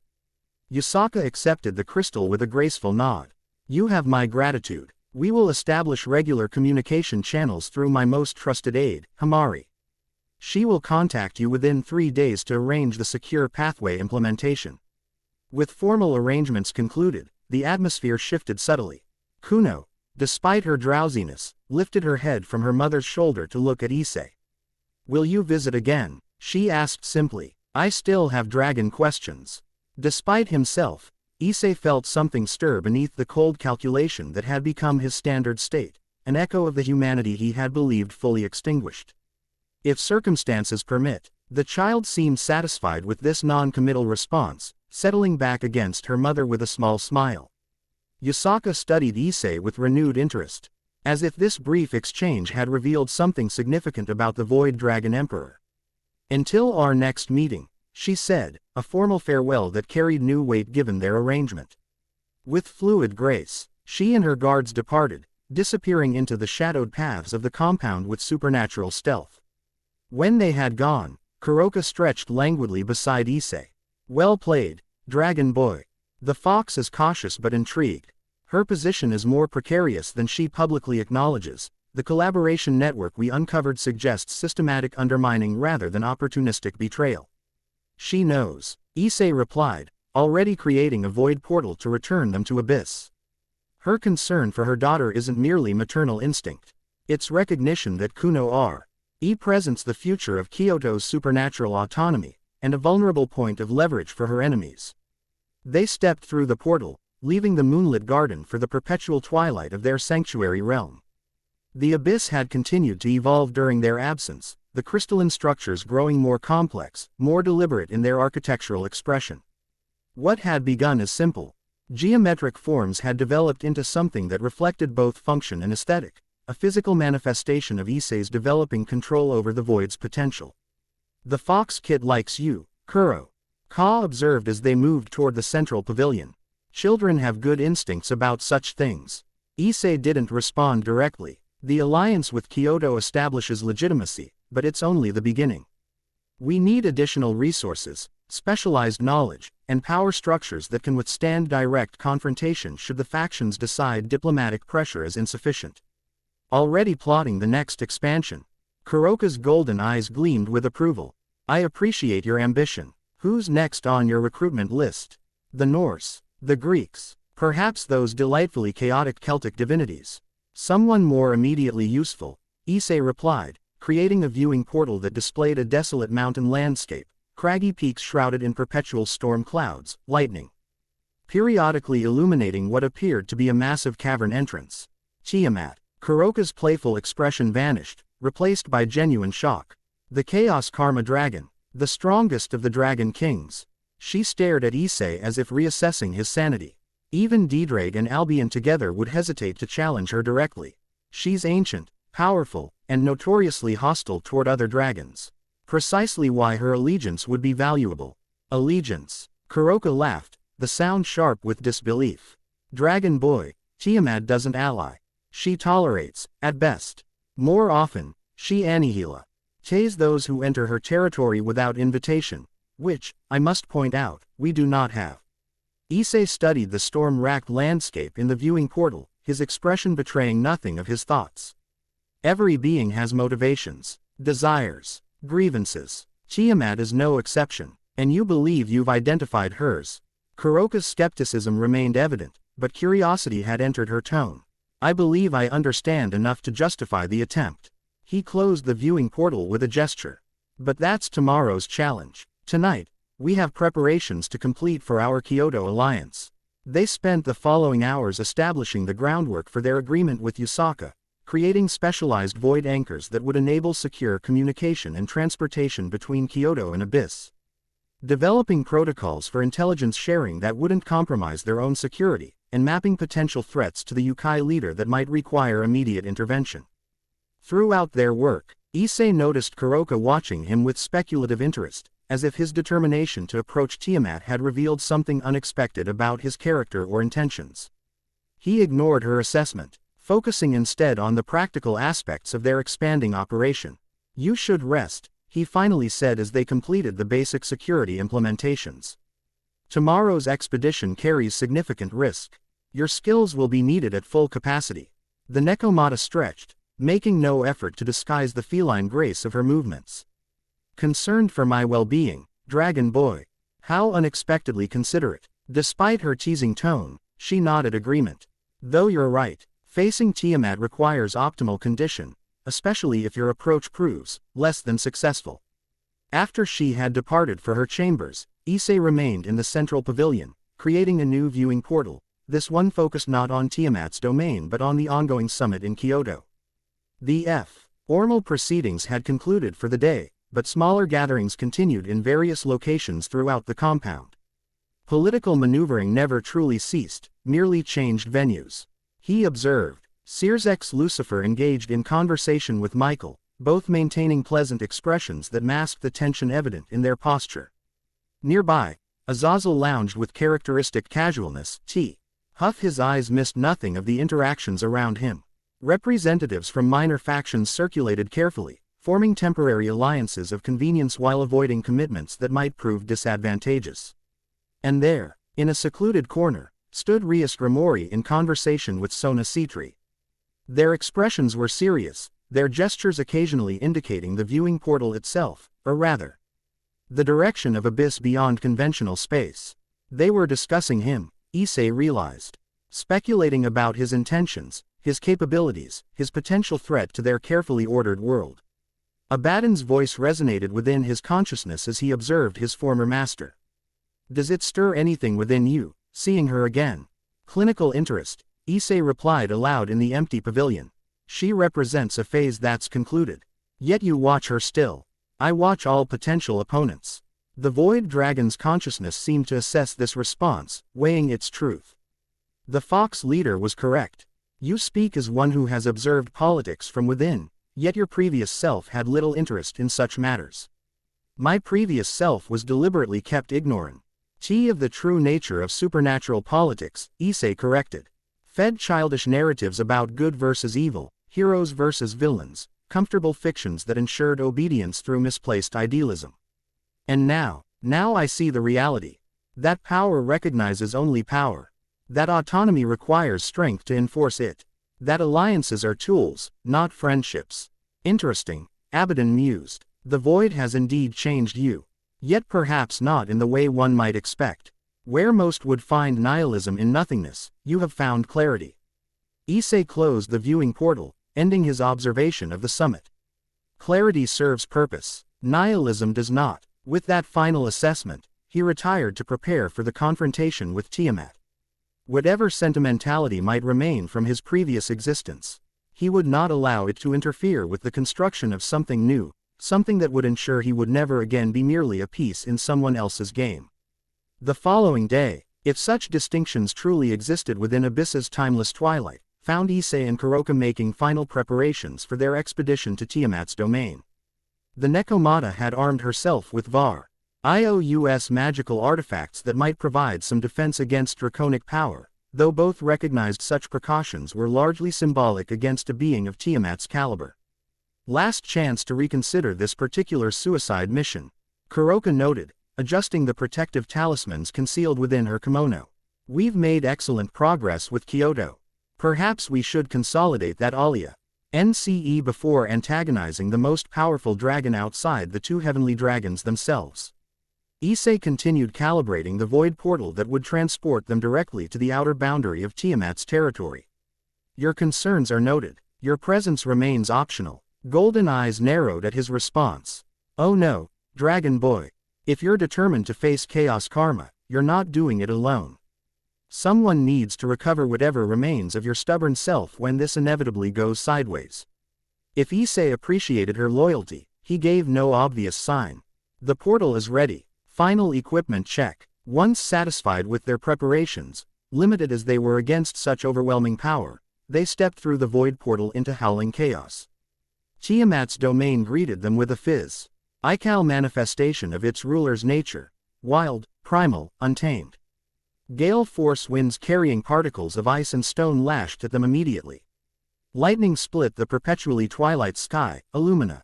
Ting craggy terrain that seemed hostile to life itself. Charming vacation spot, Kuroka shouted over the wind's roar, her hair and clothing whipping violently despite magical reinforcement. Remind M.E.Y. diplomatic communication wasn't an option. Tiamat doesn't acknowledge communication from lesser beings, Issei replied, his voice somehow carrying through the storm without shouting. The void around his arm had expanded in response to the hostile environment, creating a partial shield against the worst of the elements. She responds only to direct presence, and even then, rarely with anything but hostility. They began their approach toward the massive cavern entrance visible through breaks in the storm. The terrain fought them with every step, unstable footing, sudden gusts that threatened to hurl them from narrow paths. And occasional bursts of wild magical energy that seemed to radiate from the mountain itself. Her domain reflects her nature, Issei observed as they navigated a particularly treacherous ridge. Chaos given form, but with underlying patterns. Not random, complex. Philosophical observations about draconic territorialism can wait until we're not about to be blown into the abyss, Kuroka retorted. Demonstrating remarkable agility as she leapt across a sudden chasm that opened in their path. Though I do wonder if you've considered that we're being deliberately tested. This progressive intensification of environmental hostility seems rather targeted. Issei nodded. We're being observed. No sooner had he spoken than the storm around them intensified drive. Amatically, lightning striking so close that the air ionized, wind patterns shifting from merely powerful to actively malevolent, as if seeking to tear them apart molecule by molecule. Through this cacophony of elemental fury came something new, a presence that pressed against reality itself. Ancient, powerful, utterly alien to human comprehension despite its draconic form. Tiamat didn't merely approach, she imposed herself upon existence, her consciousness extending beyond physical boundaries to saturate the very atmosphere around them. Interesting, a voice thundered, seeming to originate from everywhere at once. The void comes to chaos. How? Unprecedented. The storm parted, revealing a figure descending from the churning clouds above. Not the massive dragon form that legends described, but something more disturbing in its incongruity, a woman of impossible beauty, her skin the deep blue of ocean abysses, her hair a flowing cascade that shifted between liquid and vapor states with each movement. Eyes like polished sapphires contained pupils shaped like stars, and when she smiled, teeth too sharp for any human mouth gleamed with predatory anticipation. She landed before them with ethereal grace. The stone beneath her bare feet crystallizing on contact. Power radiated from her humanoid form in palpable waves, making even breathing feel like pushing against solid resistance. Tiamat, Issei acknowledged, inclining his head slightly, respect without submission.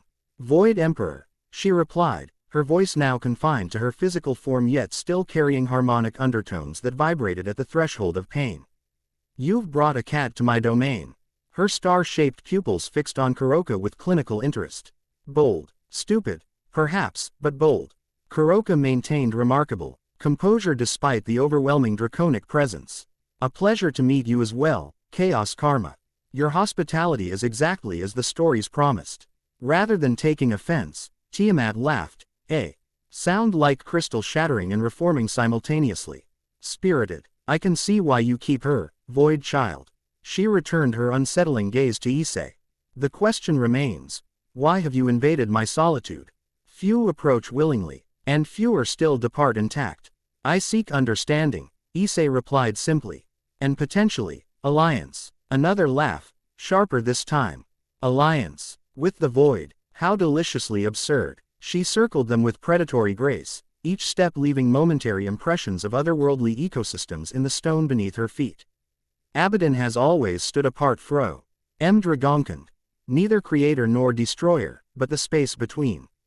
An irritating philosophical concept given form. You speak as if we've met. Chaos karma. Abaddon's voice emerged from Issei, distinct yet harmonized with his own.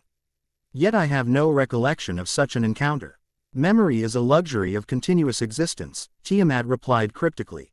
Your manifestations come and go throughout time's spiral. This iteration knows me not, but others have. Her expression shifted to something almost contemplative.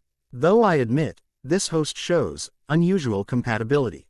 Most who channel the void become consumed by it, philosophical zombies babbling about nothingness while dissolving into it themselves. She stopped directly before Issei, studying the void manifestations around his arm. Scientific curiosity rather than concern. You've maintained identity despite absence.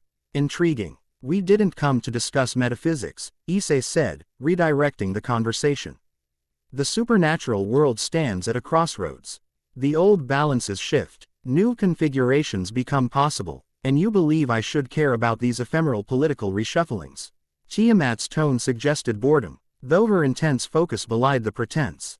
I have watched civilizations rise and fall, pantheons ascend and diminish, reality itself reconfigure through multiple iterations.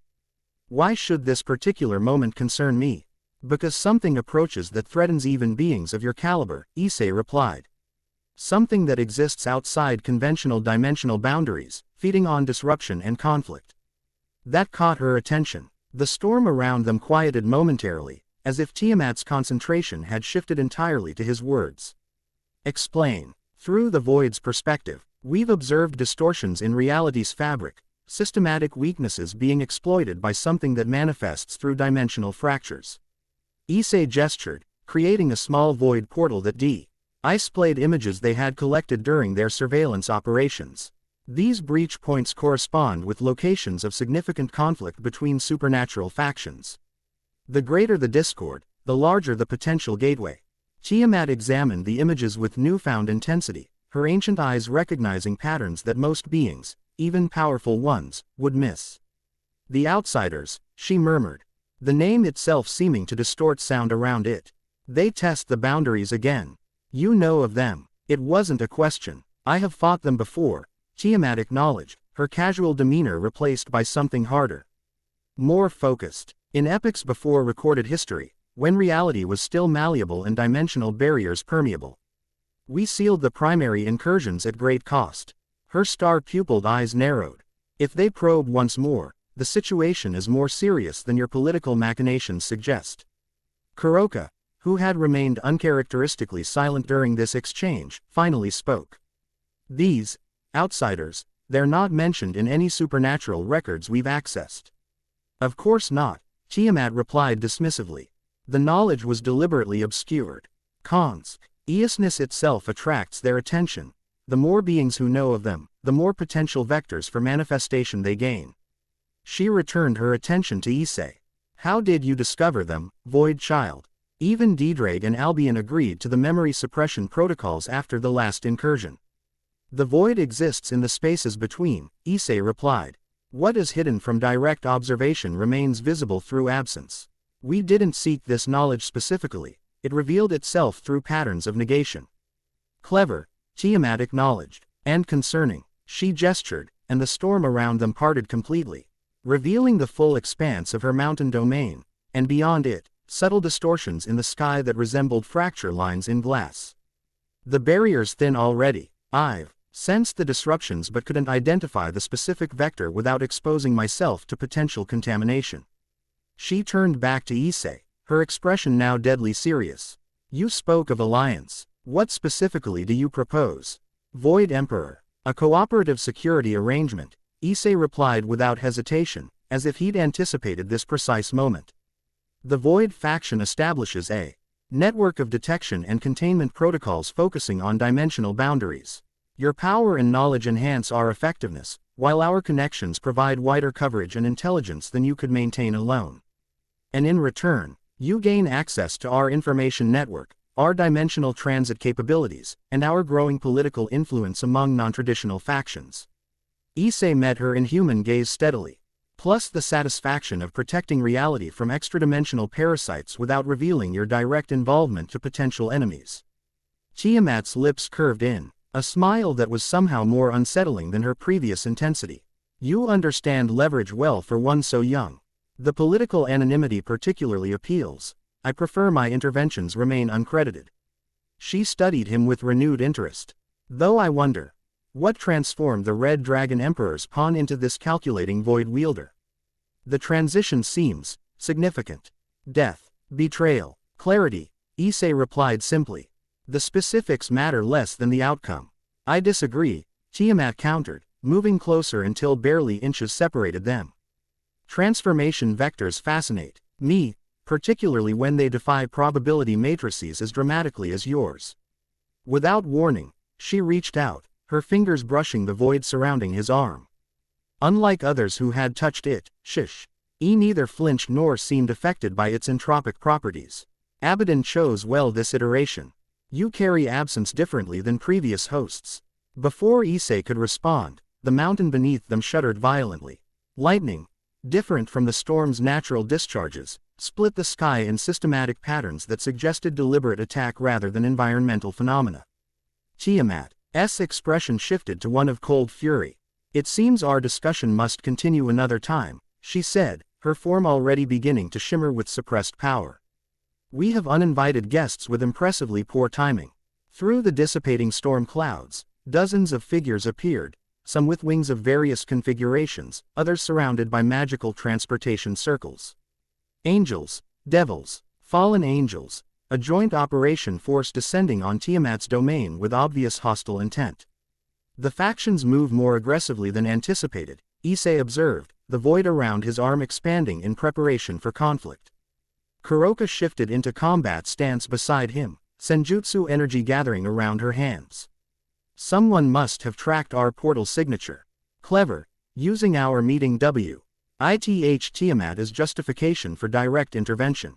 Juridical precedent, Tiamat agreed, her humanoid form beginning to elongate, scales shimmering beneath her skin as her true nature prepared to emerge. Contact with an unstable element, like myself, gives them pretext for protective containment of the void dragon. Her smile showed teeth that had definitely become more numerous and sharper. How tediously predictable. The attacking force split into tactical formations, surrounding the mountain peak where they stood. At their center, three figures Issei recognized immediately, Azazel representing the Grigori. A high-ranking angel he identified as Raphael, and Seraphal Leviathan of the Devil faction. A balanced representation of leadership, suggesting this wasn't a rogue operation but a formally sanctioned intervention. Void Dragon Emperor. Raphael's voice carried across the distance with supernatural clarity. By authority of the Alliance Council, you are directed to surrender yourself for containment and evaluation.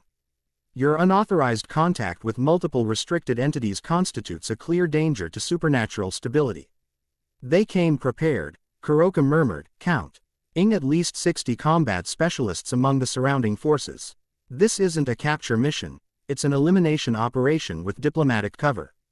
Issei nodded slightly, having reached the same conclusion.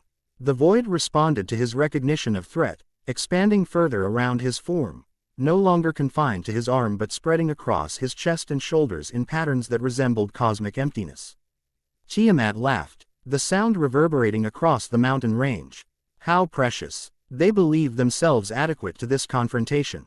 Her transformation accelerated, blue scales rippling across her elongating form. I'm almost impressed by their audacity. Tiamat, Dragon King, Azazel called, his expression suggesting he understood perfectly well the danger of their position. Quote, this matter doesn't concern you directly. The Void Dragon's activities have been deemed destabilizing to the current peace. Stand aside, and the Alliance will continue to respect your territorial sovereignty.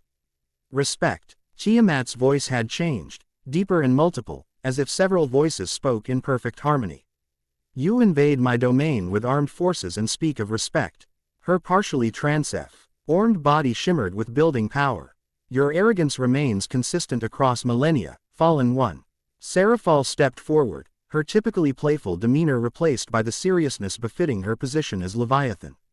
We apologize for the territorial intrusion, but circumstances demanded immediate intervention. The Void Dragon Emperor has demonstrated increasingly erratic behavior, RMING alliances with known criminals. She glanced meaningfully at Kuroka, interfering with official faction operations, and now apparently attempting to recruit you for unknown purposes. Unknown, Issei echoed, his voice carrying easily despite its measured tone. Are simply inconvenient to your narrative. This posturing wastes time, Raphael declared, white wings flaring with holy light. Surrender now, or we will be forced to take action regardless of location. Issei assessed their tactical positioning, the composition of the attack force, the obvious preparation that had gone into this operation. They had come with specialized equipment, magical restraints designed specifically for void energy containment visible among the angel contingent, reality anchors carried by the Devil's Spee. Shalists that would prevent dimensional escape. They've studied your abilities, Kuroka noted quietly. This isn't improvised response. They've been planning this intervention for weeks. Of course they have, Issei replied. The void represents an unknown variable they cannot control. Their system tolerates no such uncertainties. Tiamat, now halfway transformed into her draconic form, fixed her gaze on Issei. Well, Void Emperor, what will you do? Fight, flee, surrender to their protective custody? The question wasn't merely tactical but fundamental, a test of his nature, his resolve, his understanding of the situation's true dimensions. Issei recognized it for what it was. Tiamat evaluating whether he was worthy of the alliance he had proposed. His response came not in words but action.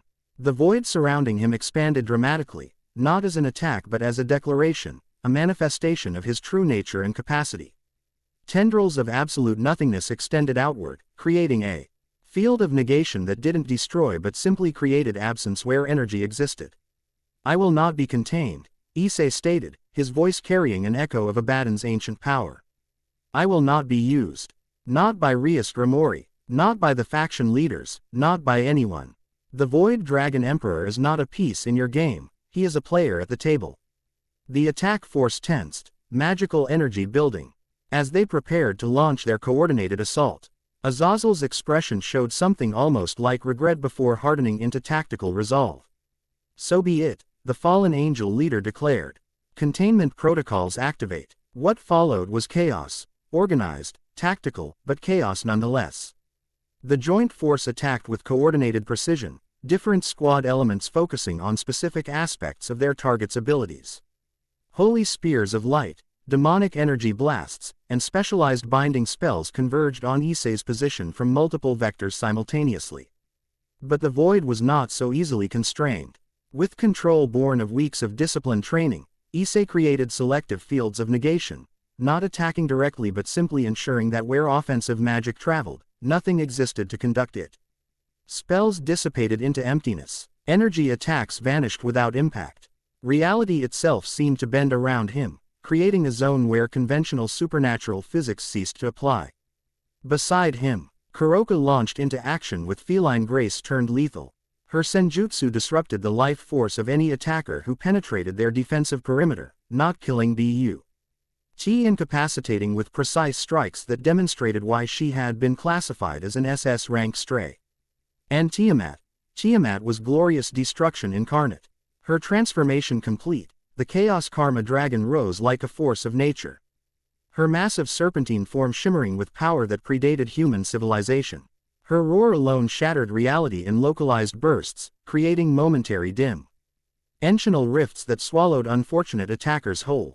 Impressive coordination, Raphael observed from his command position, holy power gathering around him in preparation for direct intervention. But ultimately futile, the Alliance has planned for this contingency. At his signal, the second wave activated, specialized operatives wielding artifacts that emitted counter-harmonic frequencies targeted specifically at draconic energy patterns. The devices created localized reality stabilization fields designed to neutralize both Tiamat's chaos manipulation and Issei's void manifestation. Clever, Tiamat acknowledged. her massive form undulating through the air with impossible grace despite its size. But fundamentally flawed in concept. With a gesture of one massive clawed appendage, she inverted the harmonic frequencies, causing the devices to implode in spectacular cascades of uncontrolled energy that disabled entire squadrons of attackers. The battle escalated further as the faction leaders themselves joined the confrontation. Seraphal's ice magic, far more lethal than her playful public persona would suggest, created crystalline structures that attempted to encapsulate void manifestations. Azazel deployed technology magic hybrid weapons that targeted dimensional weak points. Raphael's holy light sought to purify the corruption he perceived in the void's nature. Through it all, Issei maintained absolute control, neither panicking nor surrendering to battle rage.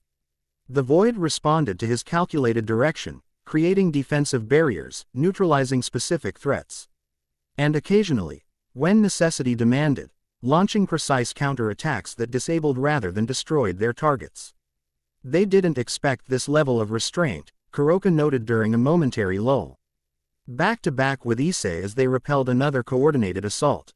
They anticipated either surrender or berserker retaliation, not strategic defense. Their assumptions are based on outdated models, Issei replied. Void tendrils neutralizing a particularly complex binding spell aimed at immobilizing Tiamat's wings. They believe power inevitably corrupts judgment. A sharp laugh Fr. Kuroka accompanied her disruption of a Devil Squad's formation. How deliciously ironic coming from beings who've spent millennia manipulating humanity for their own purposes. The battle reached equilibrium, the Alliance forces unable to overcome their combined defense, yet Issei, Kuroka and Tiamat equally unable to disengage without risking vulnerability. A temporary stalemate that couldn't hold indefinitely. Then everything changed. Reality itself shuddered. Not from Tiamat's power or Issei's void manipulation, but from something else entirely. The fracture lines visible in the sky widened suddenly, creating visible tears in the dimensional fabric that surrounded the battlefield. No, Tiamat's voice carried genuine alarm. The conflict energy, they're using it. From the widening tears emerged something. Not creatures in any conventional sense, but distortions of reality itself, geometrically impossible configurations that hurt the mind to perceive directly. They moved through the battlefield like oil through water, leaving corrupted space in their wake. Outsiders, Issei recognized immediately, the void around him responding defensively to their presence. The dimensional reaches have advanced further than we realized. The Alliance forces, unprepared for this development, faltered in their coordinated attack. Several operatives closest to the manifestations collapsed immediately, their minds unable to process the fundamental wrongness of what they perceived. Fall back, Azazel ordered, recognizing the new threat instantly. Defensive formations, priority alpha. The faction leaders disengaged from their attack on Issei's group, turning their considerable power toward the dimensional intruders instead.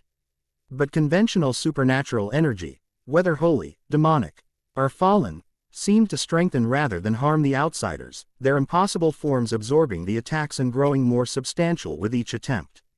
Fools, Tiamat snarled, her massive form interposing between the Alliance forces and the largest dimensional tear. They feed on standard energy patterns. You're only accelerating the incursion. Issei assessed the rapidly deteriorating situation with cold precision. The outsiders represented a greater threat than the Alliance's attempt at containment, a threat to reality itself rather than merely his freedom of action. Strategic priorities shifted accordingly. Kuroka, he called, the void expanding around him in new patterns. Senjutsu disruption, focus on the tear boundaries, not the entities themselves. Natural energy patterns only. The Nekomata nodded, immediately redirecting her considerable skill toward the dimensional breaches, using her mastery of natural energy flow to stabilize reality's fabric rather than attacking the intruders directly. Tiamat, Issei continued, meeting the ancient dragon's gaze. Chaos harmonization at the primary fracture points. Not opposition but entropy management. To her credit, the Dragon King understood immediately, her draconic form beginning to emanate chaotic energy that, paradoxically, created patterns of ordered disorder around the largest tiers, essentially establishing control.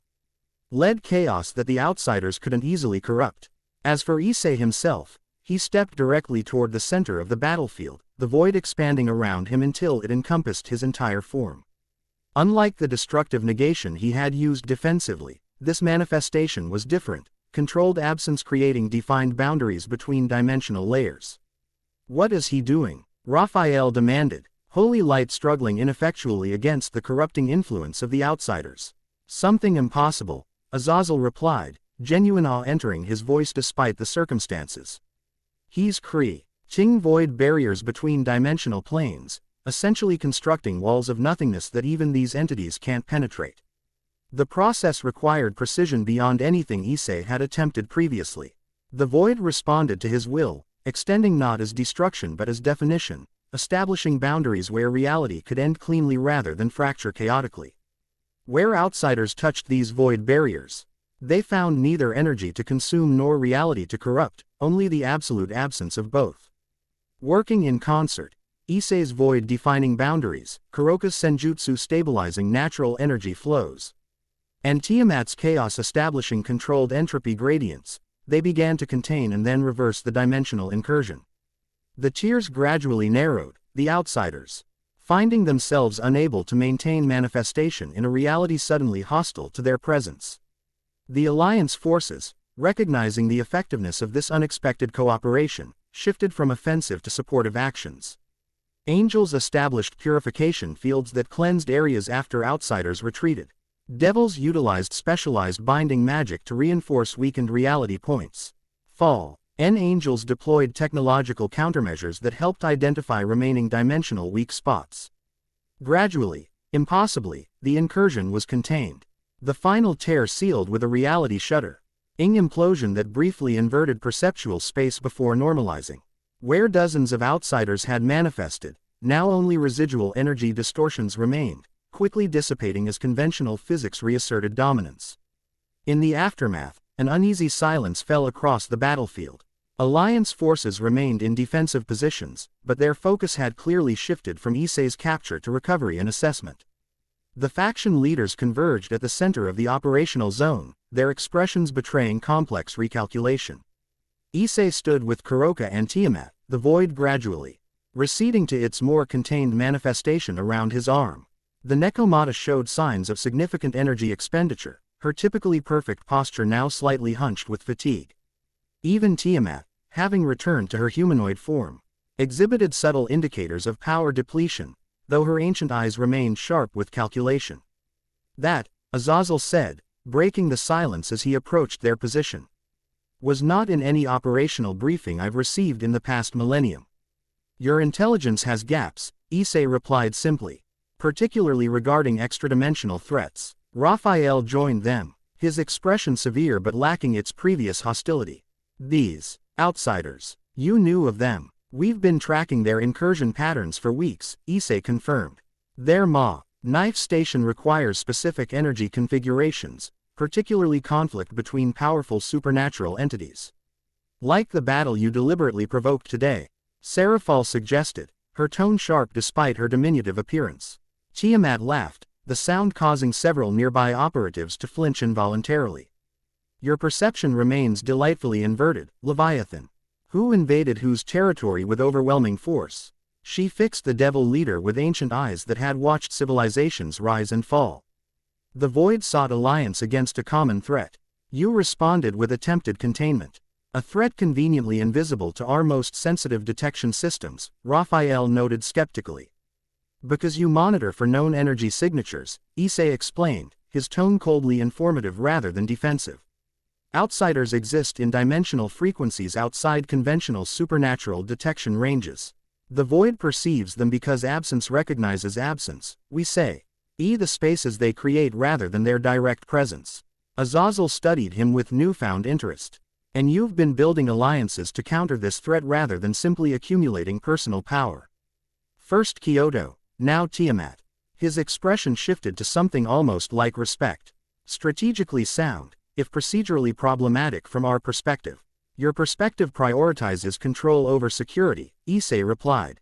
"The existing faction structure is insufficient to address multidimensional threats precisely because it channels all response through hierarchical approval processes designed primarily to maintain political balance rather than operational effectiveness." Seraphal's eyes narrowed. You propose an alternative. I've already implemented one. Issei gestured to Tiamat and Kuroka beside him. The Void faction operates outside conventional hierarchies, drawing expertise and capability from beings typically marginalized by the current system. Our approach prioritizes response effectiveness over political conformity. A tense silence followed this declaration, the faction leaders exchanging glances that conveyed volumes of unspoken assessment. Finally, Azazel spoke again. His tone carefully measured. The Alliance Council will need to evaluate today's events thoroughly. The outsider incursion changes certain operational assumptions. He studied Issei with calculated intensity. I propose a temporary non-aggression protocol while this assessment occurs. Your faction continues its current activities without interference, provided you share intelligence. NCE regarding these dimensional threats with appropriate council representatives. Acceptable, Issei replied, recognizing the offer for what it was, not surrender but the beginning of legitimate recognition. With reciprocal information sharing regarding any outsider manifestations detected through conventional means. Raphael clearly disapproved but remained silent, deferring to the consensus building between the other leaders. Seraphal's expression suggested complex political calculations occurring behind her deceptively youthful appearance. Agreed, Azazel finally said. Though the Council will undoubtedly establish monitoring protocols to ensure compliance. As will we, Issei countered smoothly. Mutual verification serves mutual interests. With formal arrangements established, The Alliance forces began their withdrawal, collecting injured personnel, securing magical artifacts, and establishing containment protocols for areas contaminated by outsider presence. The faction leaders departed last, each conveying through expression or gesture their individual assessment of the situation's resolution. When only Issei, Kuroka, and Tiamat remained on the mountain peak, the Chaos K. Arma Dragon turned to the Void Emperor with newfound respect in her ancient eyes. Well played, Abaddon's host, she said, genuine approval coloring her tone. You've achieved in one confrontation what conventional diplomacy couldn't accomplish in centuries, forced recognition of a fourth power within supernatural politics. Kuroka stretched, her fatigue evident but pride stronger. Our dragon boy has a talent for turning catastrophe into opportunity. It's become something of a specialty. Issei observed the departing Alliance forces through a small viewing portal, his expression revealing nothing of his thoughts. The recognition is provisional. They'll attempt containment through bureaucratic means rather than direct confrontation. Of course they will, Tiamat agreed with a dismissive wave. Politics remains politics regardless of species or dimension. But you've established precedent now, demonstrated not only power but legitimacy of purpose. Her inhuman eyes studied him with scientific curiosity. The question becomes, what will you do with this foundation you've constructed? Build something sustainable, Issei replied without hesitation. The outsider threat is real and growing. Conventional faction structures cannot adapt quickly enough to counter it effectively. The Void faction provides an alternative response mechanism, one unburdened by theological constraints or historical grudges. Pragmatic, Tiamat approved, though I suspect there's more to your motivation than merely efficient crisis response. Issei met her gaze directly. The supernatural world requires rebalancing. Too long have angels, devils and fallen angels dominated through artificial theological constructs that marginalize equally ancient and powerful beings like yourself. The Void represents absence, the space where new possibilities form when old structures prove inadequate. Tiamat laughed, the sound somehow both musical and dissonant simultaneously. Revolutionary philosophy wrapped in practical crisis management. Deliciously subversive, she extended her hand, a gesture of formal agreement that carried tremendous significance from a being of her caliber.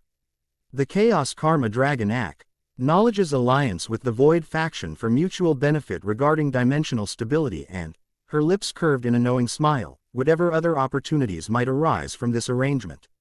Issei accepted her hand, the void around his arm neither retreating from nor consuming the chaos energy that perpetually surrounded her form. Alliance acknowledged and welcomed. With formal arrangements concluded, Tiamat's expression shifted to something more contemplative. Return to your abyss sanctuary, Void Emperor. Recover your strength and consolidate today's gains. I'll begin cataloging dimensional weak points within my awareness range and establish communication protocols as discussed. As she prepared to depart, she added with surprising gentleness, and Issei Hyodo, not merely a Baden's host but something unique in yourself. Remember that emptiness need not mean isolation. The void you carry creates absence, yes, but also possibility. Including the possibility of connection despite the coldness you've cultivated. Before he could respond to this unexpected insight, she transformed again, her humanoid form dissolving into pure chaotic energy that spiraled upward into the storm clouds before vanishing completely, leaving only lingering traces of her ancient power as evidence of her presence. Kuroka moved to stand beside Issei, golden eyes studying his expression with uncharacteristic seriousness. The dragon makes an interesting point, Void Boy. For all your calculated pragmatism, you've surrounded yourself with beings who care whether you survive these confrontations. She gestured to herself with playful emphasis. Myself included, against all better judgment. Issei created a void portal to return them to Abyss, the day's events having depleted even his considerable reserves. Strategic alliances require mutual investment. Keep telling yourself that's all it is, Kuroka replied, stepping through the portal beside him. Though I wonder if Yusaka and her adorable kit would agree with such a clinical assessment of your growing circle. The Abyss welcomed them back, its twilight atmosphere somehow soothing after the intensity of the confrontation. He realm had continued evolving during their absence, crystalline structures more defined, the architecture reflecting not just function but a developing aesthetic sensibility that suggested Issei's influence on the void dimension was becoming more deliberate, more personalized. As they moved toward the central pavilion, a communication crystal pulsed with waiting messages, several from Yusaka, Javi. Ing evidently received reports of the Alliance's attempted intervention, and one bearing an unexpected magical signature. Lavinia Rennie, Issei identified, examining the unfamiliar contact imprint. Grauzauberer Ice Sorceress, specialist in dimensional magic theory. Expanding our recruitment already, Kuroka inquired, collapsing onto a cushioned seating area with feline disregard for formality. Though I approve the selection, her research on cold aspect dimensional boundaries would complement our outsider containment strategies nicely. Issei activated Yusaka's message first, a diplomatic INQ. UIRY regarding his status following the confrontation, alongside news that she had successfully neutralized the collaborators they had identified. The Fox leader also indicated that preparations for Air formal alliance announcement were proceeding as planned, with certain adjustments to accommodate the day's developments. The message from Lavinia proved more intriguing, a carefully worded request for meeting regarding mutual research interests in non-standard dimensional phenomena, with references to observations that closely aligned with their outsider monitoring. Clearly, others had noticed the incursion patterns, even if they lacked the void's perspective to fully comprehend them. Our circle expands, Kuroka noted, watching as Issei cataloged the day's developments in their strategic planning matrix. First the fox, then the dragon, now potentially the ice witch. A pattern emerges in your recruitment, Dragon Boy. Capability recognizes capability, Issei replied without looking up from his work. Gender is irrelevant to effectiveness. Kuroka laughed softly. Keep telling yourself that, though I wonder if your former self, the one so infamously obsessed with female anatomy, might be influencing your selections more than you realize. For the first time that day, something almost like emotion flickered across Issei's expression, a momentary break in the cold calculation that had become his standard state.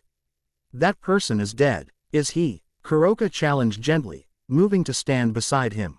Or merely transformed, like the void itself has transformed you. Absence critique, impossibility rather than simply negating what came before. She placed a hand on his void-shrouded arm, one of the few beings who could touch the manifestation without harm. Today you fought not for power or vengeance, but to protect reality itself. Your methods may have changed, your understanding deepened, but certain core elements remain, Issei Hyodo. Perhaps that's why the void chose you. Not despite your previous nature but because of it. Issei didn't respond directly, but neither did he pull away from her touch. The void tendrils around his arm seemed to respond to her presence, COI. Ling around her fingers without consuming them, acknowledging connection rather than enforcing isolation. In that small gesture, perhaps, lay the truth of what the Void Dragon Emperor was becoming, not merely an absence of what had been, but the foundation for something new, something that carried forward elements of its origin while transcending their limitations. As the Twilight of Abyss continued its eternal cycle, plans took shape for the next phase of their expanding influence. Alliances formalized, knowledge acquired, power consolidated not for domination but protection, against threats both known and emerging. The Void had transformed Issei Hyodo, certainly. But perhaps, in ways subtle yet profound, Issei Hyodo was also transforming the Void. And in that reciprocal evolution lay possibilities even Abaddon hadn't anticipated, a future where emptiness became not an end but a beginning. Where the space between created opportunity for connection rather than isolation. Where the Void Dragon Emperor might find, in the absence of what he had been, the potential for something greater than he had imagined. The game had indeed only just begun, and its ultimate conclusion remained gloriously, terrifyingly unwritten. __. The end. Thank you for watching this video. Please be sure to subscribe to our channel and like this video.